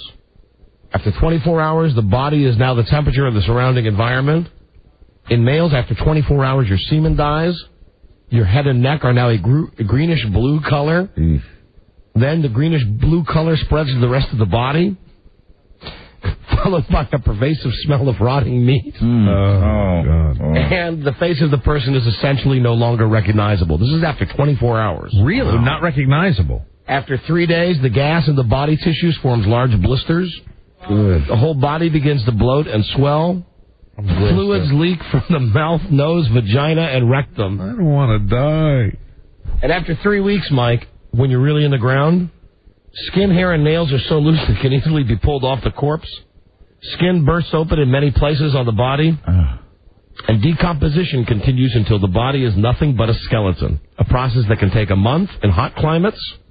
And 2 or 3 months if you're buried in a cold climate. So it happens that quickly? Yeah. Wow. Well, what accounts for when they, is it disinter somebody? Or they actually dig up the... Exhume They exhume someone? And they must do stuff from their bones, I think. You know, right? I remember the case of Medgar Evers, where they went back to to get evidence in the trial for his murderer, right? And they exhumed the body, and he was almost totally preserved. I think that speaks of quality embalming. Is that what it is? They get all the fluid out, and then they replace it with like alcohol and stuff that doesn't decay. Aldehyde. Your quality embalmers, Mike. Yeah, I've already got mine, and I can give you a business card if you want a good one. He speaks the same way if you're talking about a good clothing retailer. Or if you're talking about some stupid cartoon that was on the air 20 years ago. That's why he's Brain Spiewak. Brain Spiewak. Not as large an IQ as Charles Broyhill, though. That's right. Hello, Don and Mike Show. Hi. Hi. Actor Rob Liebman, he was married to Linda Lavin, TV's Alice. TV's Alice is right. There you go. Thank you, man. Thank you. Appreciate it. Hello, Don and Mike Show. Lucky man he was. What beautiful children. Hello. Oh, no. Hello. Mike. Yeah, hi. Radio Gods. Hi there. Hey, Mike. Alyssa Milano was nude in Embrace with the Vampire, and she actually did like a pseudo G-rated lesbian scene. You know, I heard that, and then Charlie Broyhill told me there's another movie that he keeps telling me to rent that's got Alyssa Milano in it, and I forgot what the name of that movie is. Charlie will know what that name is. Who's the boss? She does all her nude scenes with Tony Danza. Practically run. It's the fastest he's moved in 2 weeks. Yes. Hugo Pool. Hugo Pool. Hello, Don and Mike Show. Yeah, Mike. Yeah. Yeah, the name of the movie is Poison Ivy 2. Boy, all your friends are calling now. Is this another Alyssa Milano thing? Yeah, she's naked in tons of movies, Mike. Hello, Don and Mike Show. Hi, Don. Hi, Mike. Hi there. I had to call. Now I have two reasons to call you, because originally I called the wrong radio station and started going to the spiel about how I'm from Hawaii originally, and we do not eat puppies. And now I have a message for you from the DJ from the other station. What other station did you call? WMZK. Yeah, WMZQ. Oh, the country station. Yeah. Want to try one more time, maybe?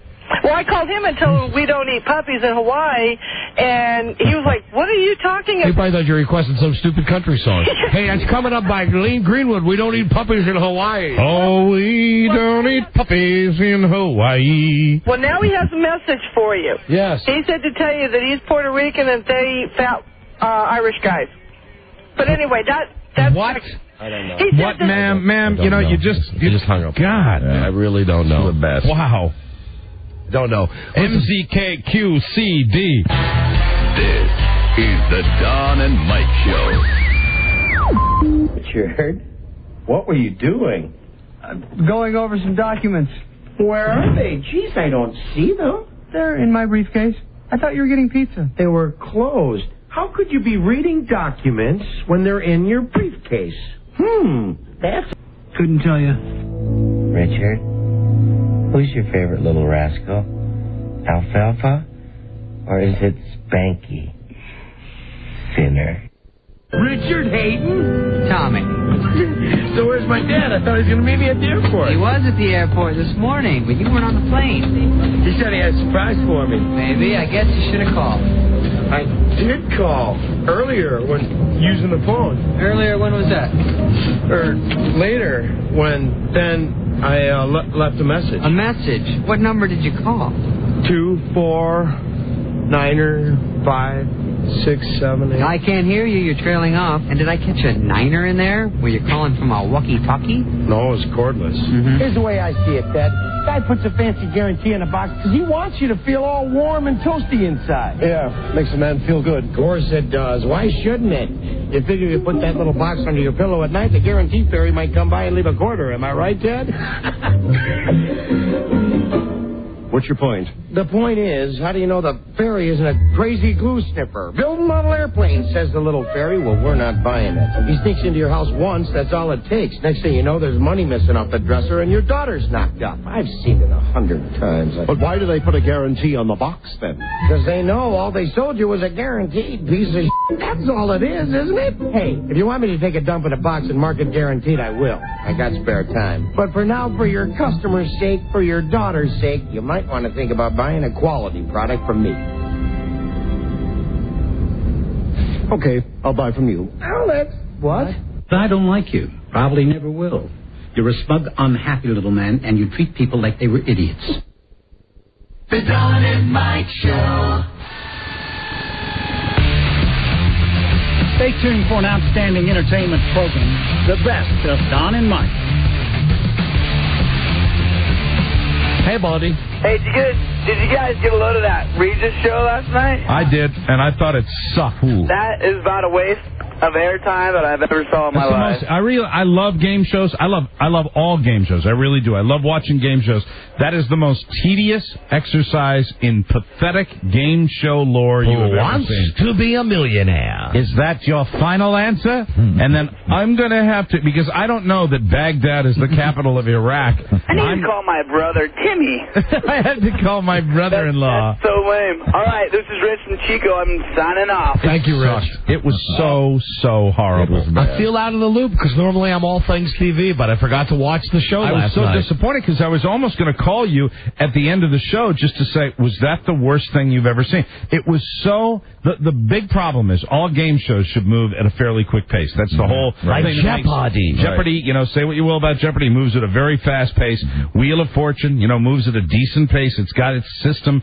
But the thing is, with this show, it was so... Not only do they get to have these lifelines where they can call a family member, or they can get a 50-50 choice, or they can poll the audience for a very simple, stupid question. Who wants to be a millionaire? At the end of all that, when they finally... And they give the contestants unlimited time to hem and haw to make a decision, including that obese lady who was sitting there last night saying, "Oh, I'm not sure. Oh, what should I'll say Baghdad." There's no time limit? No. There doesn't seem to be. No. And then I'll say Baghdad, and then after all that, she's called her brother to get that answer. She finally decides she's going to go with it.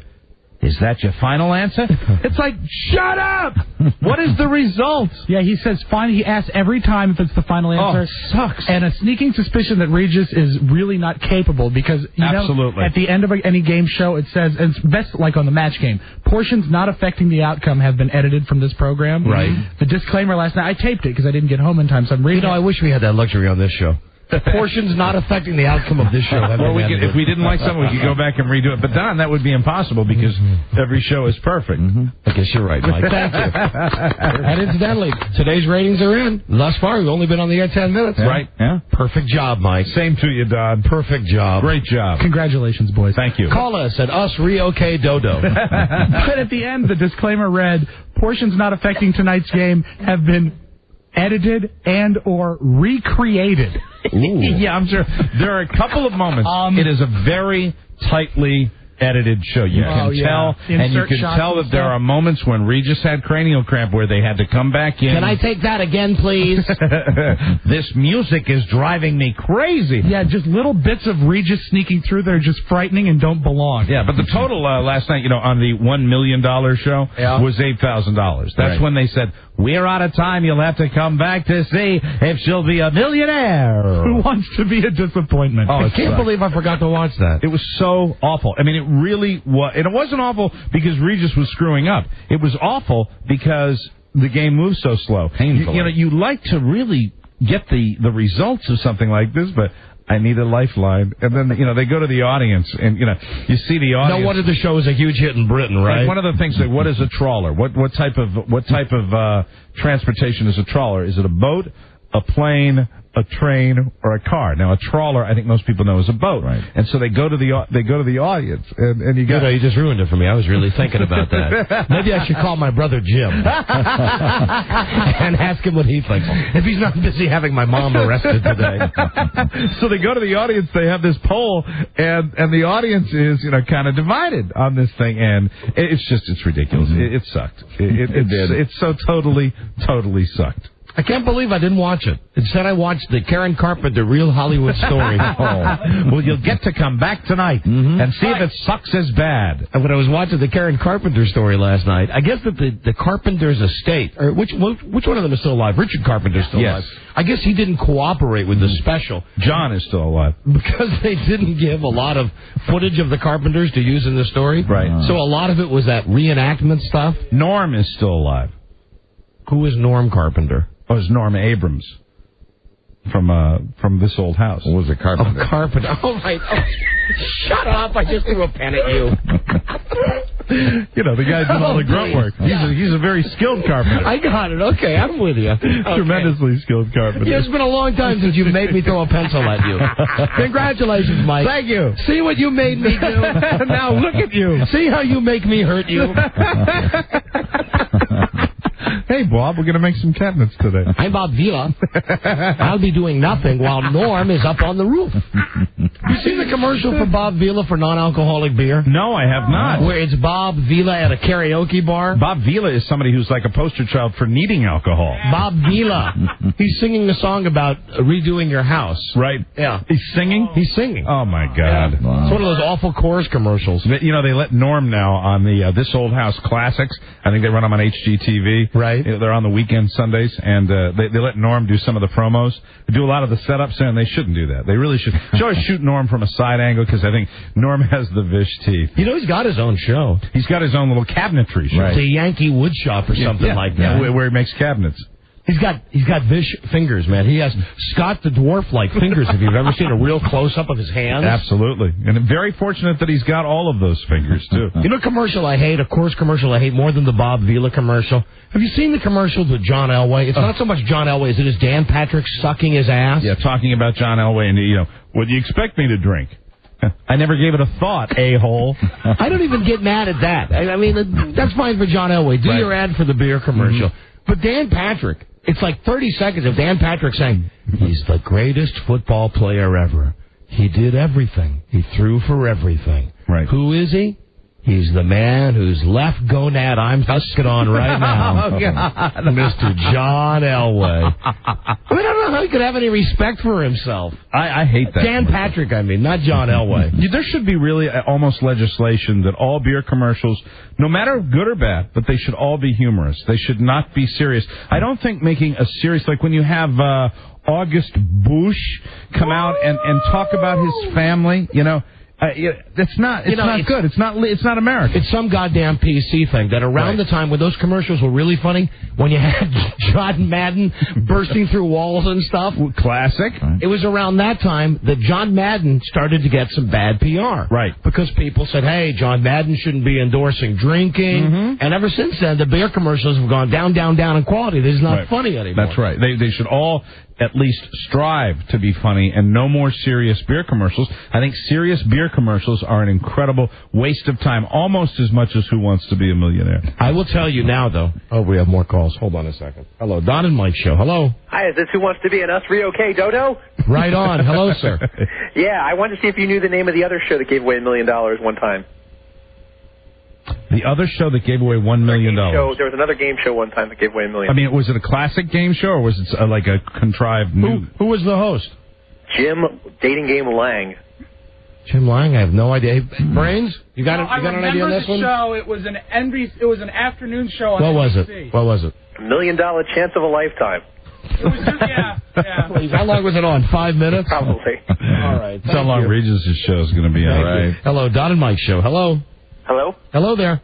Don and Mike? Right on. Hey, did you catch the True Hollywood story on Hervé Villechaize, tattooed from Fantasy Island? No, but when I was watching the Karen Carpenter one last night, they were promoting that, and I really wanted to see it because they had, like, baby pictures of Hervé Villechaize. Oh. And when he was a little kid, when he looked virtually the same as he does now. Yes. It was excellent. There's a lot of footage of him with the shirt off. Doing karate. And he was also into firearms. That I would love to see. And there I bet you have a lot of real footage of the real guy. Unlike the Karen Carpenter story, which is just so cheesy. And every 2 seconds, reenactment. Whenever they had somebody puking. Oh, they had a reenactment of it? And they had the grainy camera where you would see these bony hands open up bottles of laxatives. Oh, no. And it would all be, it's total recreation. Was Peter Graves doing the narration? No, it's on the E. That E exclamation point is the worst channel. Love of vomiting. We have Steve Kometko doing the explanation. Hi, this is Steve Kometko, everybody. I'll tell you what I was going to say a moment ago. Thank you, my friend. Yes, thank you. We were talking about the PC beer commercials. Yes. This is the worst PC thing I've ever heard in my life. I read this today in the newspaper. That in San Francisco, where all such crazy ideas start, there's a group of people out there upset. You would think there are more important things in the world to get pissed off about than this. They're concerned that people who own dogs, and like when you go to license your dog and stuff, you write down that you're the dog owner. Right. They want Congress to start legislation because that's not right, because you're not the dog's owner, because the dog has more rights than that. You're the dog's caretaker. Guardian, I think. And they said blacks have rights, gays have rights, women's have rights, minorities have rights, It's time for dogs to have rights. I got your dog's rights right here. When they learn to stop taking BMs in my living room, that's when I'll give my dog some rights. And you are the owner. You are. They are totally dependent upon you. I'm not just the owner, Mike. I'm the slave owner. Right. Right? Mm-hmm. I'm the slave owner, and those dogs are my slaves, and that's the way I want to keep it. I treat them good and everything. Good. No, I mean, that's the difference between animals and human beings. Mm-hmm. You own animals. Oh, I got pissed when I read that in the newspaper. These are people with just, I guess, no time on their hands. You know, if you are not going to the pound, in many cases you're going to a dog breeder, and you are writing a check for that animal, which means you own that animal. You're the owner. You bought it. I spent a lot of money on both my dogs, and I'll tell you right now, I am the dog's owner, and the dog still sticks his head, halfway down my garbage. And I hear this rustling, and I look into, and I see it chewed on diaper in the morning. I know that it's neither Laura or myself that have been eating the diaper at night. I'm thinking of changing my dog's names now. Yes? Give them all slave names. Oh, God. Like on Roots. I'm thinking about changing Colonel Clink's name to Kunta Kinte. just to drive home a point. Just so I can make the statement that I'm the owner, they're the animals. Yes. Please. And these people, look, they put millions of dollars into a campaign now to get the public aware of this. And they're all going to be riding bicycles. Of course, all the nuts ride bicycles. They can't get in a car and get in an airplane. They're going to ride bicycles with their dogs from San Francisco to D.C. to get Congress to sign this legislation. Caretaker. Right. Guardian is the word they want to Guardian? Mm-hmm. Guardian. They want the people to be guardians. Legal guardians. Right. Listen, dogs can only see in black and white. Everything you say to a dog sounds like this to the dog.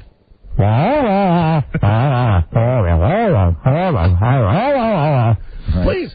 It's a good relationship we have right now. They can't handle having rights like real humans do. That's right. And I've met many human beings that walk around with like a whole bunch of snot across their forehead. No. Not really any means. Oh. Rob, I know Rob. you. Yes. Hello, true. Robbie. Okay. No means of getting it off. It just really pissed me off. It's one of those PC things that just drove me crazy. And they're equating it to like women getting the right to vote. Oh, that's sick. Right, and equal opportunity and all that other stuff. Sick. Right. What? Hello there. Hi. Hi. Are you saying it? Did I hear you squeal? Did I hear you squeal? It's not sick before we were done talking? I'm sorry. Go ahead. Honey, it's very sick. Thank you for calling us Ryoke Dodo. No, I just wanted to call. I have no reason for calling, actually, except to say that I almost quit my job just so I could listen to you guys. Well, that's very nice. Yeah. I thought you were going to get us into a nice little debate about this when you said it's not sick. Well, it isn't sick. So you maybe that women can vote? Is that what you said? No. No. Come on. She's a woman who should not be allowed to vote. Absolutely. I say take her vote back. Try listening. Hello, Don and Mike Show. Yeah, Don and Mike, Buzz, Robbie, the whole gang. Hey, listen, out here, they're so freaky. The guy who's the head of the SPCA for San Francisco has little miniature hotel rooms. No lie. They put a little TV in there, and they each have like their own little couch. So when they're going to be adopted, they're more apt to be a good dog. And when you see these little rooms that they have for them, they've been in some of the local papers out here. You swear it's like a little miniature motel for these dogs. And like I said, everything that's crazy starts in San Francisco. Right. I saw an article related to this that was talking about the same guy, the head of the SPCA or whatever this group is. They're all for animals, where they did a side-by-side comparison of the homeless shelters for humans in San Francisco and the homeless shelter for dogs.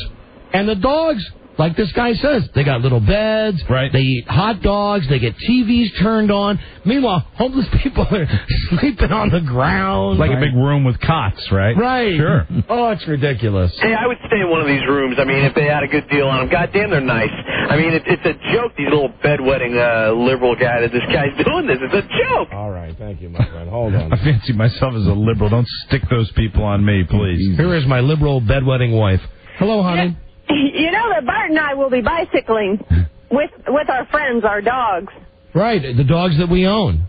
No, we don't own them. If we don't own them, they could run off whenever they wanted to. They live with us because they got it good there, but they're No, they live with me because I have a fence where they cannot get out, and my dog would run away if he could. Yeah, honey, listen, please. You tell me we don't.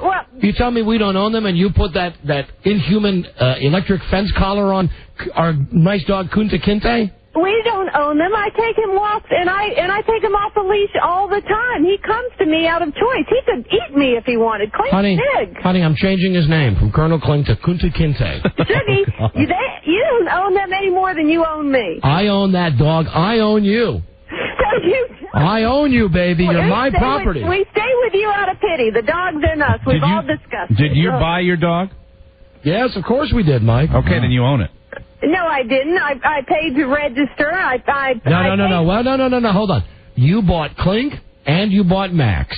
I have the papers on him, but you cannot own a living creature. No, but you bought him. But you did. But honey, you did because you went to a breeder and you paid money for them.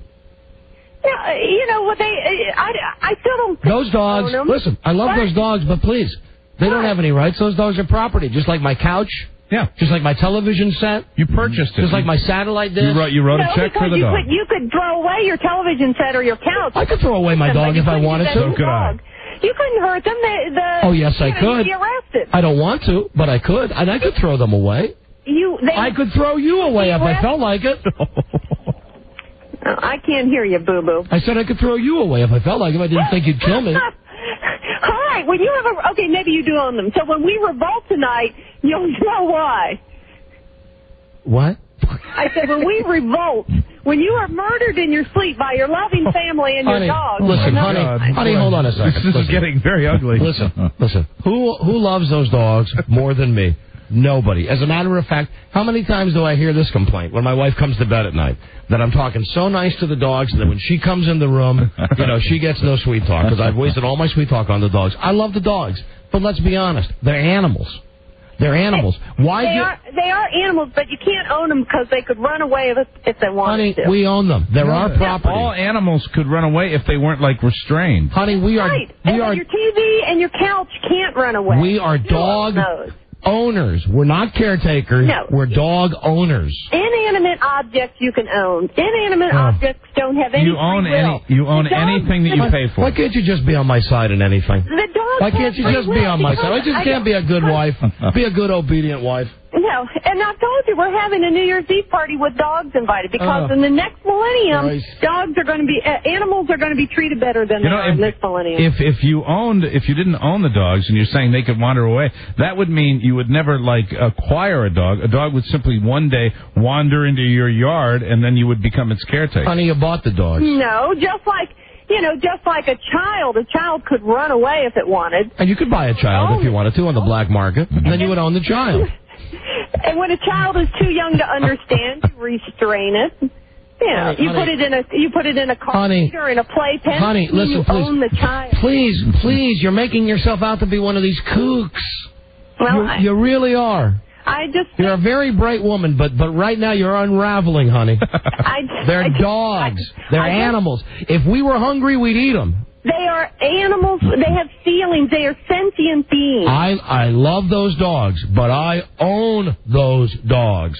No, I'm the master. No, they're not yours to do with as you wish. You couldn't leave them in your car on a hot day. You'd be cited for it. Yeah, but if your dog takes a bite out of some neighbor's leg, what do the police say? Where's the owner? Right. Who's the owner? Well, just because somebody else calls it an owner, honey, everybody does. It makes it so. Everybody does. Well, listen. When dogs drive, not everybody, not me and the bicyclist. Honey, when dogs drive and vote and run radio stations and stuff and go out and are functioning members of society, then I will give them the right.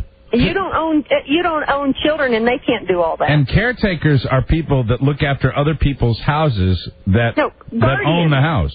Guardian. Guardian. And you know what? I know Buzz is on my side because we've talked about our animals before. Buzz is a fruit when it comes to this discussion. I'm crazy as a loon. Yeah, right. Buzz is not responsible in this. Do you believe in this? Do you believe? Where do you line up on this, Buzz? Well, of course he does. I don't like arguments over semantics, and I think that's really what it gets down to. I think we should treat animals better than we do generally, but and I think. Do you own your cats, Buzz? I didn't buy them. Do you own them or not? If the police, yes or no? If the police came to my house, come on, Buzz, just yes or no. Do you own your cats? You're a cop, you're at my door. Yes. Yes. Did you hear that, honey? Say it louder, please.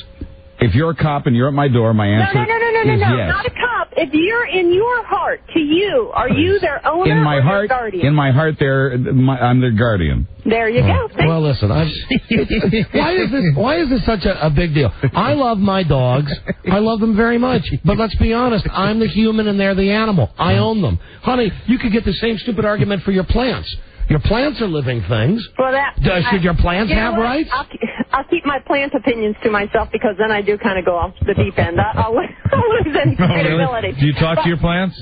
But I do talk to our plants. I mean, our plants are being. Do you own our plants, or do they have rights too? You know what? I can't. No, I mean our plants. I wouldn't purposely kill a plant. But do they have rights? Are you the plant's owners, or are you the caretakers for the plant? Guardians. I don't know. I don't know. I need more of the plants. I'll have to give you a ruling on that one tomorrow. You know what? I think the most important thing about this is, I really think the most important thing is the way the dog would feel. If we're talking about that, are we agreed that the most important thing is the way the pet feels? Okay. All right. And the pet could care less. The dog has no idea if he's if he's a slave or if he's a citizen. Yeah. Semantic. Dogs could care less whether you are called owner or guardian. Dogs just want to eat each other's poop and smell each other's butts. No, it's just a word that a dog doesn't understand, so he doesn't care. Right, but so I don't think you can be an owner of anything with free will. Honey. But dogs don't have free will. Yes, they do. Honey. Wait. How can you say our dogs have? How can you say our dogs have free will when you installed the electric fence not only in our yard but in our house? Meaning, if the dogs walk into the rooms where you have your nice furniture, they get electronically shocked. I've known many a dog who totally ignored an electric fence. Honey, just burst through. answer the question. You know what? I put the electric fence up for the dog's safety so they don't run into the street and get run over. That's right, because you're the owner. Then why did you put it in the house? No, because Hold on. The same reason I didn't put an electric fence for Bart, but I did other, restraining devices on him. Awful living in my house. I would say you have these discussions all the time. You didn't do it because you wanted the dogs. You wanted the dogs to stay in there because you wanted to protect the dogs. You wanted to keep the dogs because you like having the dogs around. You like owning them. Dogs. Yeah, you like owning them. Honey, when you love said the dogs. Honey, wait. Hey. You said you put the electric collar on the dog so that they don't run into the street and kill themselves. Right.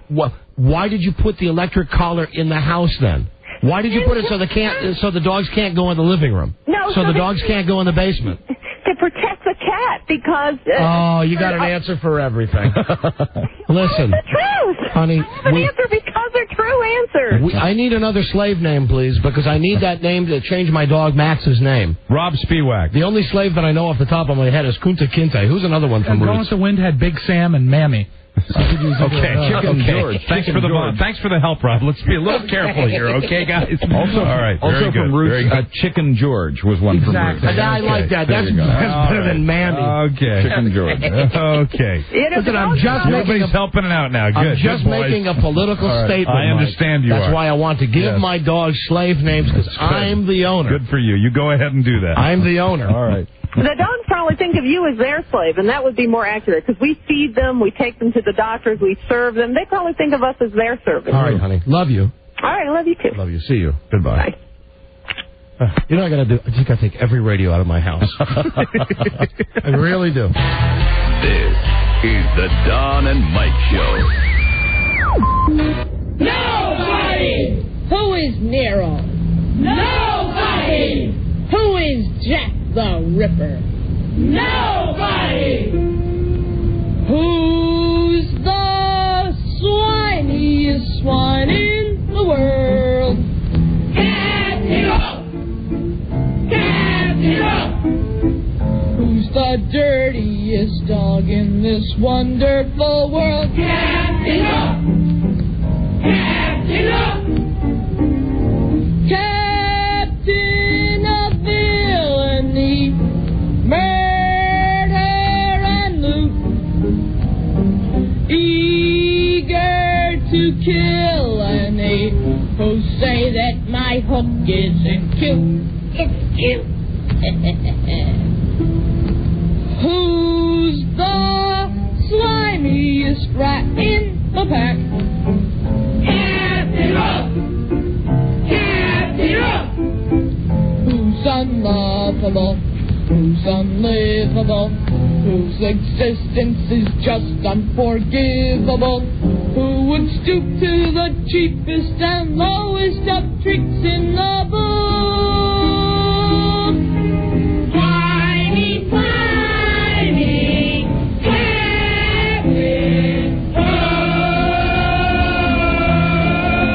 who's the swiniest, the doggiest, the creepiest, and the creepiest creep in the world?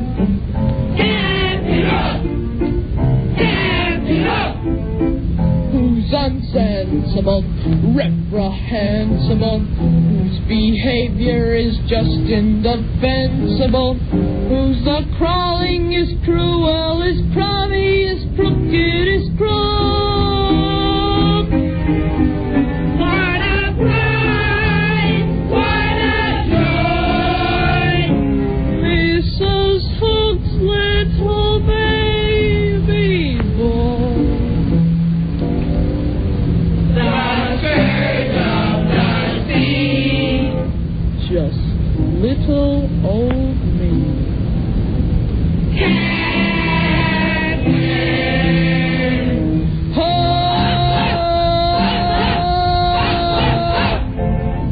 I'm Anita Horgar. Buck melanoma. Molly Russell's wart. Hey, I stopped smoking cigarettes. Oh, good. Isn't that something? I'm on to cigars now. Yeah, I'm onto a 5-year plan. I eliminated the cigarettes, then I go to cigars, then I go to pipes, then I go to chewing tobacco, then I'm onto that nicotine gum. Yeah. Money. I'll leave you blank checks. Oh, no, please. I've got lots of money. I won't have any problem cashing a second party out-of-state paycheck, will I? The reason I'm saying is I've been so busy lately, I haven't been able to do my banking, and I don't think there'll be a problem. Don't worry about it. Let me just leave you the checks. Well, only if it's comfortable for you. That'll be easier. I guess, sure. Do you have a plunger here?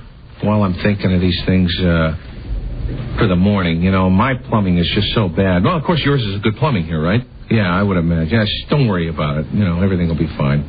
Just been bound up lately. It's driving me crazy. I've been eating a lot of cheese for some reason. I don't know what it is. I got a craving for this stuff. Hey, maybe that's an allergy or something? Yeah. I don't know. I can't get enough cheese. I feel like a big mouse.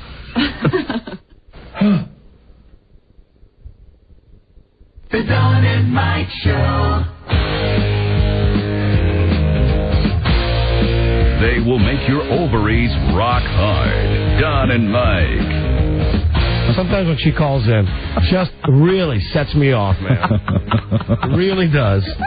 Well, she's very good at arguing. She loves arguing. She will go to the end, and I know you're no slouch in that department either. No, but you know, even I got a point where I finally say, okay, enough. Will she go to the death? She will fight to the death. I guarantee you tonight when I get home, this argument will be picked up at 7:35 as soon as I walk through the door tonight. I guarantee. Listen. I don't care what my wife says. That's a stupid rule. That's a stupid rule. Are they winning out there in San Francisco? They've got all kinds of support. Oh, dear. All kinds of support. That's a shame. Hello there. Don and Mike Show. Hello. Don and Mike. Hi there. What's going on? Hey. I was wondering if you heard about ABC offering the WWF so many millions of dollars to change their time slot on Monday night so it wouldn't conflict with Monday Night Football. No. Thank you, sir. All right, thanks. I'm sorry, I don't know anything about that. I'm still thinking about dogs right now. Me too. It takes a while to wind down after that. Hello, Don and Mike Show. Radio God. Hi there. Only somebody from California could drag a dog across country and then say the dog has rights. Yeah, really, exactly. If those dogs had their druthers, they wouldn't be going across country. Right, they'd be sniffing other dogs' butts and eating. Absolutely. But I tell you, if a neighbor said that my dog bit him and the sheriff came over, I'd say, no, that's not my dog. He has his own free will. Hello there, Don and Mike. You know, it Hello. does. If they do succeed, I just realized it does open up an entire legal quagmire. It really does, because you could, if you ever had a problem with your dog. Now, why are you shaking your head? No, because you would still be the dog's guardian, just as you would be the guardian of a child. Yes, but a guardian, just as you would be responsible for the child's actions. Yes, no, but it's just like when there's an adolescent. Many times you don't prosecute the parents when the kid blows away the school. That's changing. It's changing, but it's still the law that it's not true. The child's owner. Mm-hmm. Yeah, the dog's owner. Same thing with the dog. If you're the guardian, hey, I'm not responsible for what my kid did. Put the dog down. I'm not responsible. I cannot be prosecuted. Hello, Don and Mike show. Oh, Radio God. Put the dog down. Put the dog down. Put the dog down. Put the dog down. How you doing? That's such an old man saying. We're going to have to put the dog down. Put the dog down. We're going to have to old yeller that dog. Hey, the dog bit the neighbors. Going to have to put him down. Put him down. Hello there, sir. Hello, how you doing? Hi, we're doing great, thank you. I agree with you totally. The only way I'd accept having a dog as a guardian is if I can claim him on my tax return and claim like $5,000 for rent. Another fantastic point. I think that's another benefit. Valid point. Hello, Don and Mike show. Hi, guys. How's it going? Hey, fine, my friend. I have 2 points on what your wife made. What? First of all, if she says the dogs have free will, correct? If they want to run the street, that's their decision. Let them run the street. Let them get hit by a car. My wife was wrong about a million things in that discussion. And the other point is, my parents own a kennel. We sell dogs. We own dogs. When a dog gets a job, buys its own food, cleans its own mess, bathes itself, then it can have rights. I own my dog. Now, I would say that the answer to that argument, even though I am firmly on the side of ownership, I will tell you that the counter to that argument is very easy. You would say dogs really, in a natural environment, could fend for themselves at a certain point. There are many dogs drive a car. There are many. I'm just talking about like going out and eating squirrels and stuff like that. I know. Many wild dogs in America that just run in packs and they live on garbage. Not my dogs. My dogs are so domesticated, so spoiled. My dogs couldn't eat outside without a knife and a fork. I'm serious. Linen tablecloth. Only table food. And a waiter. Hello, Don and Mike show. Hi, Radio God. Hi there. Hi, this is Pat from York. Yes, Pat. I got a little twist in it. It doesn't have anything to do dogs, but it's a twist on the animal rights story. There was an article in the paper up here in York it might have been a year ago or so, where they were complaining about animal rights for animals that were about to be butchered. Well, that's the way the story started out anyways, and it seemed that it was a standard animal rights story. As you read further down into the article, the reason they wanted more humane butchering was because the meat was tough, because the animals were stressed before they were butchered, and it would make the meat tough. Mm-hmm. I'm all for that. Isn't that I'm all for tender kind of meat. A strange twist? Mm-hmm. I'm all for very tender meat. I was reading something about in the Post today about goose liver, like what they do for foie gras. Terrible. Really? Yeah. What do they do? They jam this cornmeal mixture down the goose's throat using a pipe. It makes it taste better, man. It enlarges their. But I know you'd hate foie gras, wouldn't you? I don't know. Goose liver? I don't know. Okay. Put a sauce on it might be okay. Ketchup. Yeah. I don't know.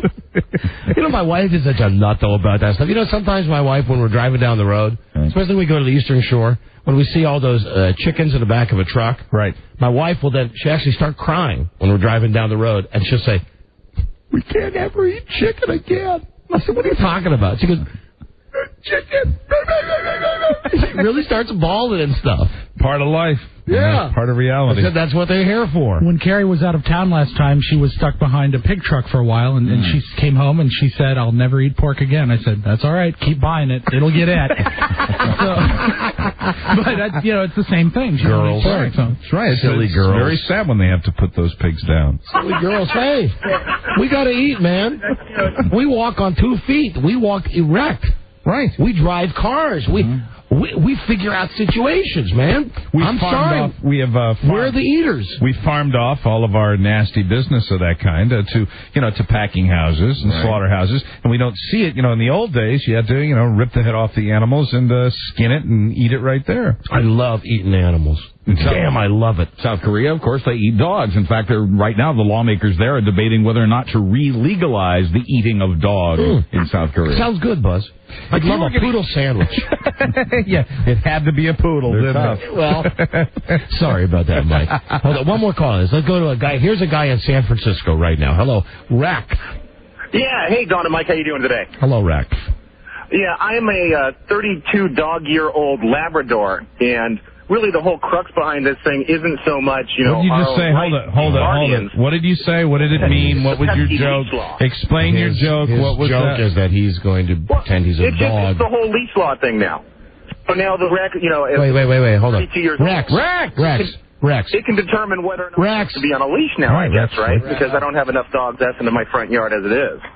All right, I don't know what Rex's point was. I'm sorry. I had to cut him off. Rex didn't want to listen. I had to cut him off. I didn't understand that whole thing. I'm a 32-year-old Doberman Pinscher or whatever the hell he was saying. I think he was on your side, though. I don't know. It doesn't matter when you're not, making your points clearly on this show, in this forum. All right. On this stage in this fine city. Bully pulpit with our powdered wigs. Oh, would I die for a Cocker Spaniel on rye right now? That'd be so good with some Gouldens mustard. Do dogs, has anyone ever eaten dog? I haven't. Obviously, I bet you've eaten a few dogs in your life, Mike. Bada bing. In Asian cultures, they eat dog meat. Yes, they do. So it must have some property that maybe makes it a delicacy. People must like it. In South Korea, the people believe that it not only makes you healthier, but that it increases a man's sexual prowess. Give me a plate of dachshund. like oysters. Oh, that's tasty. Mm-hmm. With some A1 sauce, please. We were eating crabs the other Spicy night. A1 sauce with Tabasco makes anything better. It really does. You ever had spicy A1? Yes, we were eating crabs the other night, and I was ripping them apart. And actually, you're taking the lungs off, and you're breaking the crab in two. You're taking off its little. And at one point, I was diving into this crab claw, and I looked at one of the steamed crabs and that little black eye that they have in the front. I swear to God, it was looking right at me, and the whole, just for a moment, I entertained the thought. Here it is. Here's a living creature. We're ripping it apart, and it's just kind of like you still ate it, though, right? Oh, chowed him down. Did you eat the eye? No, the eye doesn't taste good. Right. Makes it taste good. Put some A1 on that eye. Make that eye mighty tasty. That's good eye. Ooh, that A1 sauce on crab. Ooh, that's good eye. I use A1 on shrimp. I used A1 the other night. My wife got so mad during dinner when she called me Jethro. Because I put a little A1 on my steak, and then we were having corn on the cob. Right. I just dabbed a little of the corn on the cob in the A1. I bet you were regular. And then I put a little A1 on my broccoli. Right. And at that point, she hadn't said anything yet until my son reached for the A1. And she said, "What are you doing?" He says, "I want to put it on my corn and on my broccoli like Dad did." And then my wife went through the ceiling. Really? And she called me redneck and called me Jethro Clampett and said... You know that shrimp dish that we ate down in New Orleans, Louisiana? Remember the Louisiana barbecued shrimp? Sure. You can either use Worcestershire, but also you can use A1, and I've used it to make that sauce with A1. And so technically I use it on shrimp. You would think, when you think of that and shrimp, it'd be like, yeah, but A1, man, very versatile. A1's good. Very good. Love A1. Robbie, go get me a big glass of A1. Right now. I'd love it. Oh, you want to take one more call on this? Why not? Are you getting bored with this? Let's take one more. One more. Here's Garrett, buddy. Hello, Garrett. Yeah, Don and Mike. Hey, buddy. Hey, buddy. I'm wondering about, I know you're trying to get the milk off of the cows. I'm wondering if the cow farmers are owners of animals. Of course they are. Well, that's what I think, too. Otherwise we have them butchering these cows for our benefit. I know we can't butcher the dogs. And of their own free will. They could go wherever they wanted. That's right. All kinds of animals were butchered. They choose to be butchered. The chickens stick around waiting for the guillotine. That's right. Chickens want to be eaten. That's right. They want to be slaughtered. They live to serve me. Have you ever seen a chicken? Have you ever seen a chicken slaughtered? Yes, I have, Mike. As a matter of fact, I have. Pretty nasty. Yeah, it's a good show. It's pretty amazing, too. I saw it once in Wisconsin when I was a kid. My brother and I went to a little family farm. Yeah, a farm, and they invited us in to watch. They really do that running around thing. They put a big show on. Said, "You want to come in and watch us slaughter a chicken?" We said, "Sure." And I saw him slaughter a pig one time, too. I'm just happy that a single pig that the guy owned, that the farmer owned, and it was not pretty. Okay, you're the winner there. It was, and we were skinning it. And as we were skinning the pig, right at the end, it was like one of those reflex muscles in the pig's leg went like that. And I went, "Nah, nah, nah." Very scary. I didn't. He asked again if I wanted to go down and do it. I never went back. I was reading a story the other day about a family. They had a pig on their farm, and they wanted to name it something so the kids wouldn't get too attached to it, and so the kids would understand that someday we're going to eat this pig. Name it Dinner. No, they named the pig Spammy. And just as it was about time to slaughter Spammy and have him for dinner, they had a fire in their barn, and Spammy rescued the family dog from the fire. And they kept him alive? Spammy's life has been spared. Is that a Bud Light commercial? It's a wonderful, it's a lovely story. Wonderful story. Thank you, Buzz. Join Buzz again tomorrow at this time for another Hallmark moment. Thank you. Thank you so much, Buzz. You bet. Okay, listen, enough about that. Spammy. Sorry, we're out of time.